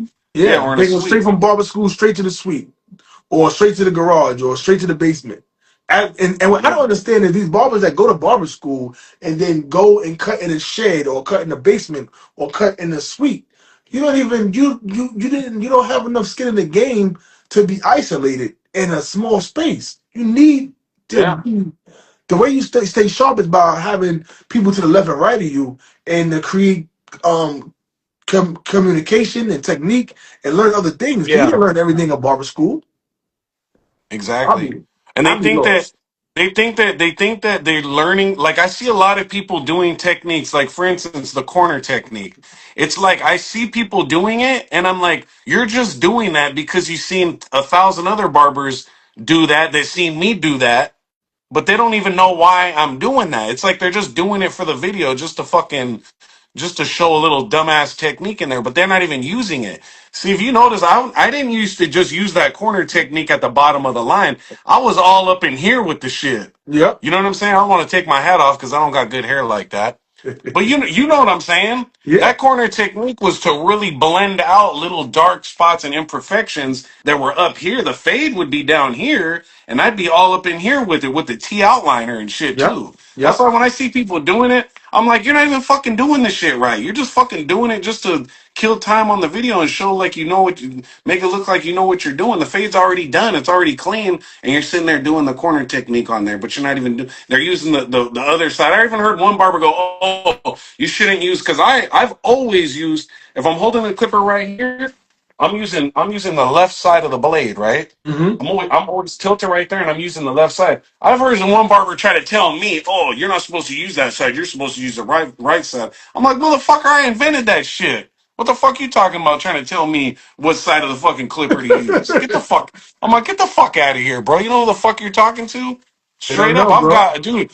I've probably gotten shadow banned a few times on IG because of how I've gotten at some people. And I'm not proud of that shit, but that's just me being being a hothead sometimes. But I try not to get at people like that no more. But there was times where I'd be like, I would just go crazy on fools like, dude, do you realize like you only doing that because of me? Because you seen 50 other barbers doing it, and those 50 other barbers seen me doing it back in the day? Like, get out of here. Don't tell me like, you know what I mean? They don't know. Uh, Yeah. the fourth question I got for you is where do you see the industry in 5 years? Ooh. I don't know, bro. Honestly, that's hard to say, bro, because things are changing so fast and so drastically that I just feel like it's hard to even say that. But I will say this that guys like me, you, Cole, Jay Majors, guys that have a voice, we need to start stepping up and keep stepping up. And Jeezy, I mean, Jeezy, he just the reason why it's like I mean, I'm not hating on Jeezy. He's a good barber. He's done a lot for YouTube and whatever. But it's like I feel like like enough with the games already. Like, come with some like game for the young generation. Like, not just the haircuts. Like he's. I mean, how old is Jeezy now? Right, He's like like 40 he's like or he got to be 30, like 30, 40. 30. Okay, I want to hear Jeezy come with some real game now too. Like I don't know, I haven't listened to him, but last videos I just stopped watching his videos because I was like, man, he's not doing anything. To me, he's not doing anything that's like revolutionary. He's just doing, the and it's played out. Like haircut tutorials are, I'm sorry, to anybody out there trying to get in the game, it's played out. It is. You know what I'm saying? So I want to see him come with game like, and we all given different things, right? We're all given different, we all have a different lane and we're giving different industry, but I don't want to see him giving real game. Like I know he's got some game, he has to, right? He's Yeah. he's almost 40. Anybody that's 40's got some game, so I want to see him giving game. I want to start giving game like I'm trying to here with you right now. I want to start being more active. Jay Majors, he's done a lot, but he's got, bro, I was talking to him today for about maybe 30 minutes, bro. He's got, I mean, it's obvious, right? Look at everything he's done. He's got fucking stupid game, like Yeah, stupid, retarded game. Like, he could, dude, he could literally like sell some crazies, bro, on how to do pretty much anything in the industry. Like, he's a fucking genius. yeah, and he's You know what I doing a mean? whole bunch of things from having barber schools to doing the salon suites, Right, barber right. He shops. is. My point is not saying that he isn't doing it, Mhm. but my thing is cats like Jeezy, because Jeezy has a huge platform. You know Yep, what I mean? We all just need to keep giving game, because my main point, I wasn't trying to, talk down on Jared and nothing like that. But my main thing is we really do have an opportunity to be able to shift the industry back to the right place. Not saying that yeah, it's in a wrong place, but we have the ability to do that. But if we don't, and we just sit back and do YouTube tutorials or throw barber battles or whatever, and I'm talking down on that stuff, all we do, and we just focus on this, like the barber game is gonna literally go to shit, and it already is. Like as far as I'm concerned. You know what I mean? With the younger generation, like none of them want to cut. None of them want to cut in a barber shop anymore. They all want to just be in suites. So that's the next thing. So it's like, what's going on here? Like the game is just. I mean, maybe it's for the good. I don't know, bro. I'm just like I grew up. I don't want to say I grew up old school, but what happened to just the good old barber shop, man? What happened? What yep, happened to that? But that's where everywhere is different. Some places I think it's still the barbershop is still heavily the main thing. You know focus what I mean? on That's the yeah, main right. But so, in a lot of places, like from what I'm talking, like I talked to some barbers, and they're like, "Bro, none of these young barbers are cutting in shops. They're all cutting in suites." You know it's what I'm true. saying? It's true. It's hard Yeah. for So it's hard for these shop owners to have full occupancy when it come to having barbers. yeah, You may have five yeah, and barber it's like, shops on man, one cat. block, and they got 2 to 3 chairs Yeah, and open. yeah, so again, man, like cats like Cole, Jared, Jeezy, Jay Majors, me, you, anybody out there, bro. My wife's over here yelling at not yelling at the kids, but she's yelling to them, so it's like throwing me off. But anybody that has even a few thousand followers, whatever, like just people from the old school, I mean from the OG barbers in the game they just need to keep bringing this information.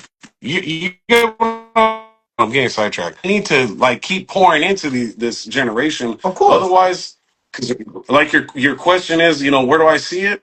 I don't see anything good, bro. I mean, I'll be good, but the industry, I think it's gonna be fucking weird, bro. Mm. Like I think it's gonna be a weird. It's already getting weird. Like I'm just like, do I even do I, how do like should I even think about opening other shops? Should I even like how am I supposed to move as a business owner knowing that? I mean, if one barber leaves, how long is it gonna take me to fill that? You know what I mean? Where before it was like, oh, put a boost out there. Hey, I got an open chair. Boom, you got a new barber coming in. Now it's like everybody that I know that I talk to, they're like, bro, the barber shops are slow. You got mad people cutting in there out of their houses, and I can't hate on that because I started out cutting out of the house too. But everything now is just on a much larger scale. You got 5 kids in each neighborhood cutting out of their garage now, where before you had one kid on this side of town, one kid on this side. You got hella kids cutting hair, and that's a and that's a good thing. Yep. I'm not trying to detour. That's a good thing that these young kids are cutting hair, but I just feel like it's a profession, bro. It's a profession, and you mean I don't know, man. Call me old school, bro, but I don't want to see the American barber shop just go to shit. You know what I mean? Like I don't want to see it get erased. You know what I I mean? feel Like I like, want to what I see. feel?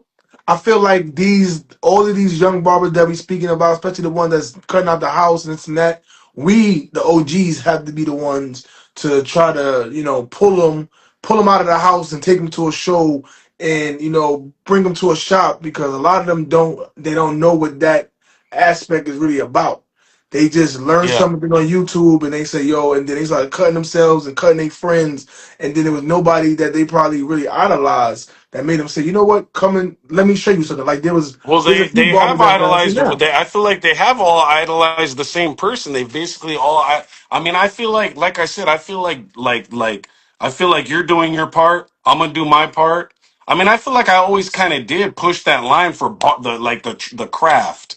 Like I Mm, wasn't about, oh, look at me, come follow me, yeah, follow me, subscribe, blah blah blah. I was never like that, bro. I didn't fucking come into the game like that, and I didn't even when I ended like what I was doing towards the end or whatever. I didn't, but you know what I'm saying. Like I never promoted my. It wasn't the people who are in the game now that are doing it. They're the ones that they're the ones that are responsible, damn near, for this new generation acting the way they're acting. You know what I'm mm, saying? Like Basio, I feel like he's done a good job of keeping it a barber, like how a barber shop should be, how the barber profession should be. Certain people have done their fucking job, bro, and you yep, can't hate on them. You know what I'm saying? And then yep. certain people, not saying no names, but it's just not like they get all the praise, but really, I feel like they haven't really done that. They haven't really made it. You know what I mean? Kept it for the barber, for the trade, for the craft, for the industry. It's just kind of been about them and just building up their fucking little whoop de whoop empire, or whatever. But it's like at the end of the day, that's not good for the. I mean, I don't know. I'm not trying to sound like a hater, bro, No, but but you're right though. You're right. You're right. You know, I just and it's our love job to fix barbering, it. bro.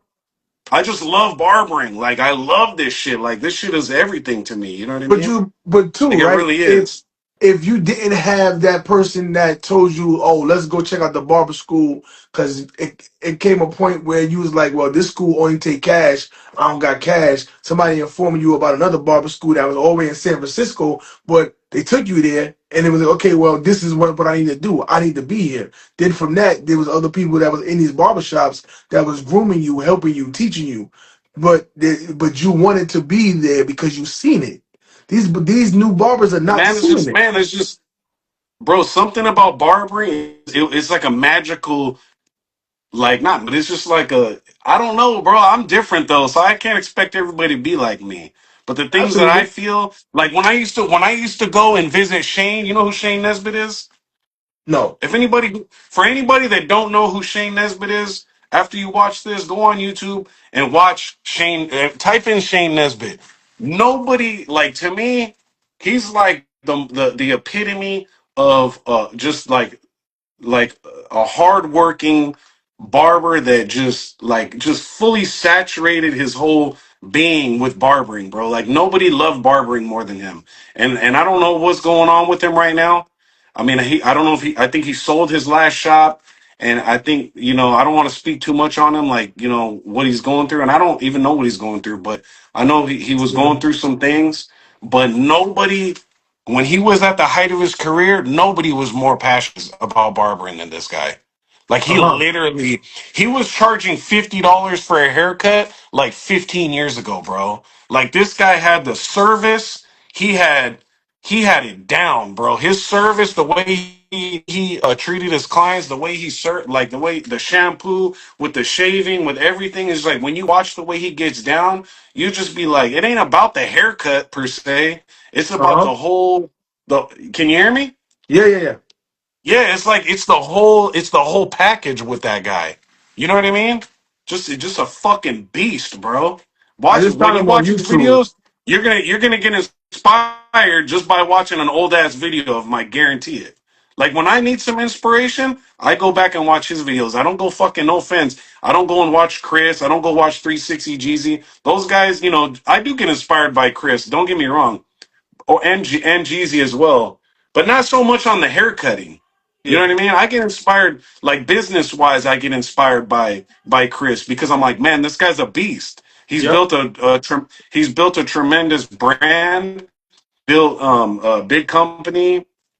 He's very successful, and so like that's what inspires me about him. So different people inspire me different ways. Like Jeezy, he inspires me by the way he just blew himself up on the internet. Like that shit inspires me. Whether I agree with all the shit that he does, it's not up for me. It's not. It doesn't matter if I agree. But to me, I'm more about like I like to see that traditional barbering, people really caring about the craft, really loving the craft, not making it a fucking clown show. Not saying Yep. that he does, just anybody. I don't like seeing it. I get super fucking annoyed when I see all these stupid ass meme videos, bro. To be honest with you, like to me, it's making the barber industry look stupid, and it's making clients look at us like we're fucking stupid. Yeah. You know what Yeah. I'm saying? Yeah. And to be like all the jokes, like fucking, going and get some fart spray on your finger and then putting it in there, the video, like shit like that, and having the clients, oh, what the hell? Like, yeah, it's funny, but it's just like, bro, show me a doctor doing that, bro. Show me a doctor making a video like that. You know what I'm saying? And Yep. people are like, oh, well, we're not doctors. We're just fucking barbers. And it's like, nah, bro. We used to be held. We used to be held in that same regard as a doctor. You come in and see us all, bam, with the smock, with the snap button, all white, all black, whatever. It's not it doesn't matter what color, but just yeah, but just all uniformed up, everything on point. 1920s cokins, straight razors, strops. You know what I mean? The whole nine, the whole thing, bro. Like the stuff you got your antique, your first clipper on the wall. It's like that shit's dope. I love seeing shit like that because I love everything that has a ring like that. I got fucking hella Hmm. old school, straight razors all behind glass and shit like that. I love that shit. To me, That's it's up. like these young barbers, they don't, and it bothers me. They don't give a fuck about that stuff. It's like they really could care less about that shit. You know what I'm saying? I can't If speak they for all of them. I if can't they speak for made all of them. if they made something like that, they would have a cordless airbrush gun, some enhancement, a cordless clipper. Like you still gotta know. You gotta still know where you came from. You gotta still know the Yeah, there's history. nothing. I'm not saying that you got to sit there and use the fucking single But edge razor that you but can't you should know about it. undisposable. But you should know about it. You should have that hung up in your shop, the strop, whatever. Just know about it. Like I'm not using that shit. I'm not shaving people with that. Yep. You know what I'm saying? I'm using cordless clippers. I'm using disposable blades. I'm Hmm. using a little spray here and there. Not too much, but when my clients ask for it. But my thing is like I just don't want to see the art form. I don't want to see the traditional barbershop just lost. You know what I mean? And I'm afraid that I'm going to do my part. I'm going to stay in my lane and do my part, but I can't expect everybody else to be on that same wavelength, but I would like to see it because cats like Jeezy, he got a huge following. I would love to see him really, boss up and be really about that shit and just be like, listen, youngsters, this is what it's really all about. You know what I mean?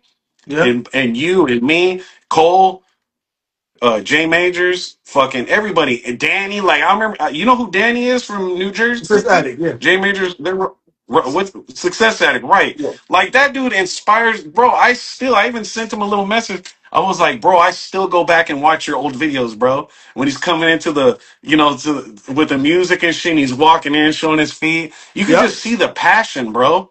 That's the shit that these young barbers need to see, bro. That real passion. You know what I'm saying? Yep. And because other than that, I just see the same. Other than that, I'm just seeing the same fucking bullshit little tutorial over and over and over. Look how I charged my client $250. This is how I got my client. Shut the fuck up. Ain't nobody paying you that bullshit. You know what I'm saying? Like, yeah, there might be some clients out there that are willing to pay you that, but it's like even that, like that's not professional. Like that's not. Why are you telling people what what this person paid you? Like that is not professional in my eyes. I like seeing videos like that. I was like, why are these fools talking about what their client paid them? Nobody Like else does that it. went like Dentists, that, dentists don't do it. huh? Doctors don't do it. Makeup artists don't do it. Even hairdressers don't do it. It's just the barber Yeah, industry went crazy the past 5 years, that's what and I'm saying, bro. we That's what didn't I'm tell saying, people and what we like, and did I hate to because sound, we made money every single day. And if you told people how much you was paying, how much you was charging, you was going to get robbed every single night. yes, and that's why I'm saying like, it's not. I'm not trying to hate. I hate. I'm not trying to sound like a hater. Like, what is it, honey? I'm on a live right now. No, she needs to go get Dakota. I can't get off. I'm on the thing right now. So tell her. But yeah, what was I gonna? What was it? Where was I at? We was just talking about. She was Oh, like, my daughter's like, you've been on that phone for like 3 hours. I thought I got her. I That's know I all got good. mad. No, but I probably got mad missed calls from my wife right now too. Like we gonna be on there for an it, hour, but this is Vic though, yeah, so yeah, I'm yeah, sorry. But yeah, yeah, yeah. It's all good. we But was what talking was I about saying though? how they talk about how these barbers are talking about how much money they making.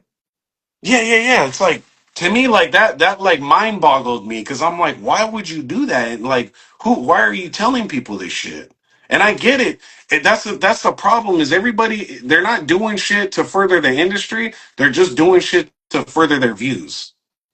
And cats are willing to do anything. Like me, only do what I really feel is right in my heart. What I'm passionate about. I'm not all of a sudden just. You'll never see me switch up and start doing some other shit because everybody else is doing it. I don't give a fuck if I get 0 views, bro. I don't care, bro. If I fall off the face of the earth because I'm not riding the new wave, because I'm not all of a sudden throwing a bunch of enhancements. I'm not saying I'm not hating on enhancements, but if all my haircuts aren't all enhanced up and I'm not as much and I'm not using the fucking song that's trending right now, I don't give a shit, bro. I'm gonna use some fucking old school Nas from 1991 or some fucking Wu Tang or some fucking pop locking beat. You know what I'm saying? Like I'm gonna do me, and I'm not gonna follow what everybody's doing just because that's how you get views. I don't give a shit. I'm gonna keep doing what I believe is right. You know what I mean? Promoting myself the way I promote myself, that's cool. But more than that, like I'm not gonna switch up and start doing videos, showing how much money I'm making, all this. Like, why? For what? You know what I mean? To Right. me, that stuff don't make no sense. Why people are shit? But Yep. people just want to blow up. People just want to blow up, and that's all there is to it. You know what I mean? Well, And they're not the barbering as a whole is not really what's in their heart. They're just using the industry. They're just using the profession as a gateway to, I don't know, do whatever the hell. And not only that, then you got the women, bro, that like putting the camera right there where it's up their butt cheeks and shit, and then doing the fade. Like, get the fuck out of here with that shit. You know what I'm saying? Like to me, all that kind of shit is like you just disrespecting the craft. Like I'm big on that, bro. I don't like seeing people disrespect the craft, bro. I got respect for this shit. You know what I'm saying? And I might, I know I come off like, okay, this dude, half the words that are coming out of his mouth are cuss words. He's just a street dude. Whatever he's talking about, fuck him, whatever, right? But it's like, hey, that's me. But I still have a level. I still have a level of respect for the craft. You'll never see me talking about the money that I'm making online. You'll never see me putting that out there. You'll never see me, digging in my balls and recording it and then putting it in my client's face and spraying fart spray and slapping them with talc and sticking my finger in their fucking mouth. And what the fuck? What the fuck is this shit, bro? Like oh literally, no. what the fuck is going on? You know what I'm saying? Yeah. Like I see this shit, I'm like, did I just see this shit? Like this shit just making us look fucking stupid, bro. You know what I mean? You're And right. everybody's like, oh, well, you're a barber, so then they link you with those fucking guys. You know what I'm saying?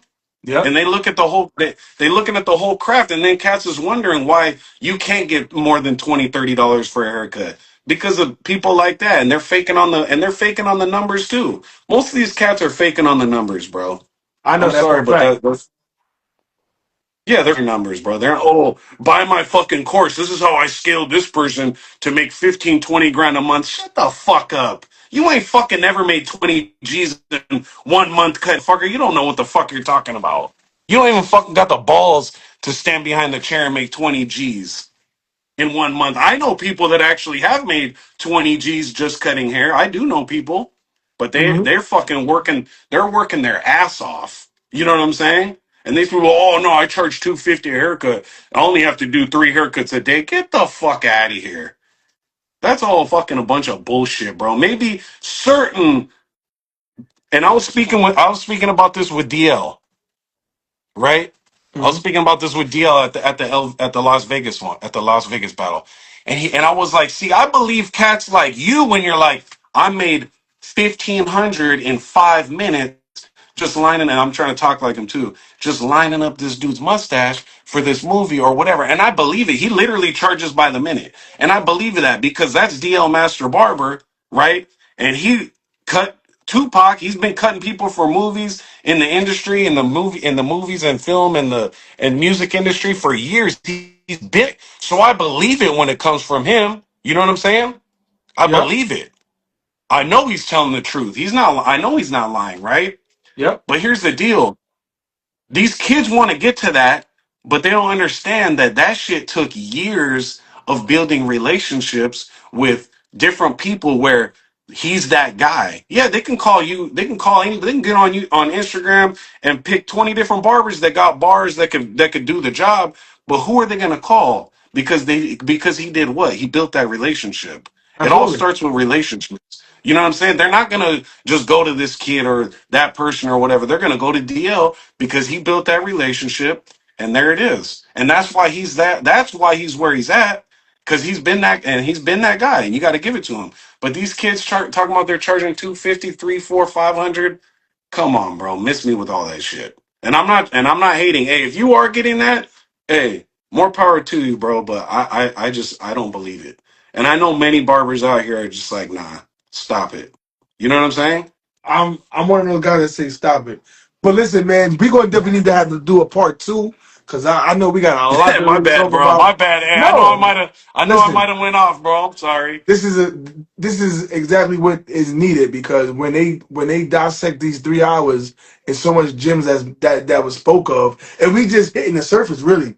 There's a lot more to speak about.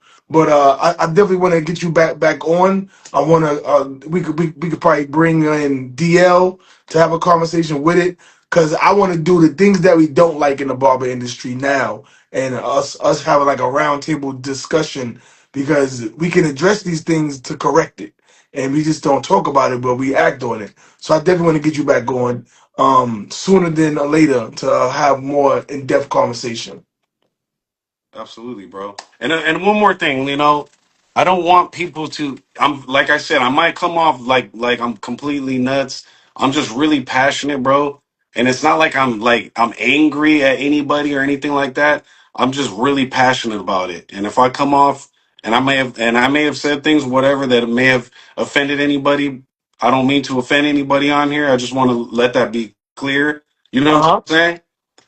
I'm not here to offend anybody. I'm just passionate about about the craft, and I love it so much because I wouldn't be where I'm at without it.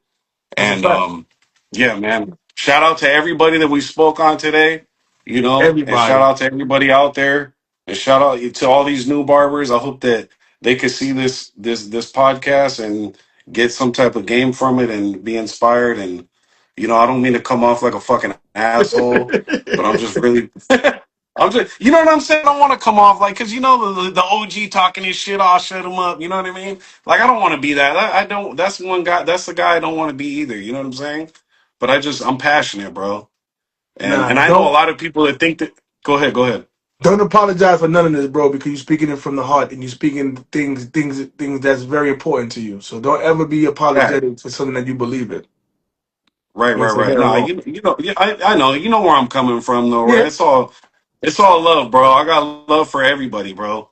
You know what I mean? I just want to see people really, really, keeping this shit up, not, you know what I mean? Not taking it down, We Yep. So gotta we listen, gotta keep man. it going. We're gonna Yeah. definitely get into it again. So make sure you hold up. Cause look, my wife just texted me, yo, it's 10 o'clock. It's gonna Oh, kill me. I'm gonna But get fucking hella yelled yeah, at right now. Bro. It's all but good. but listen, man, we definitely gonna continue this conversation another day. I thank you, my brother, for being an OG. Hold on, let me get my award so we can show this off. Cause every time I get an OG on here, I gotta pull it out. Shout out to my shout out to my other OG Barbara in the building. These Yes, are the things sir. that everybody don't have, and when we get one of these from an Yep. OG, the Godfather of the barber industry, like Al means, I definitely got to salute my brothers that's armed and on with me that won one of these. So we salute you, my brother Vic. Yeah. for all that you have done for the barber industry. Those that you don't even know that you are the reason why they're doing the thing that they're doing now and providing for their family. And you have kept people out of prison, out of the grave, and out of doing negative things, and they doing positive things. So we salute you. If nobody else do, just know that we do it over here. So Amen. this your boy I Terry the appreciate you, Barber. bro. Razor Shop Podcast. Make sure you guys like, comment, and subscribe. Follow, and support. And we see you guys next time. You dig? Peace. That's that boy Peace. Vic in the building. Sponsors of today's episode, first and foremost, will be the Hex Pod. The Hex Pod, if you don't know about the Hex Pod, make sure you're checking them out at thehexpod.com. What is the Hex Pod? Another one of our sponsors is the No Clog. The No Clog cordless airbrush gun. Make sure you're checking them out online and tell them Terry the Barber at Razor Shop Podcast sent you. You dig?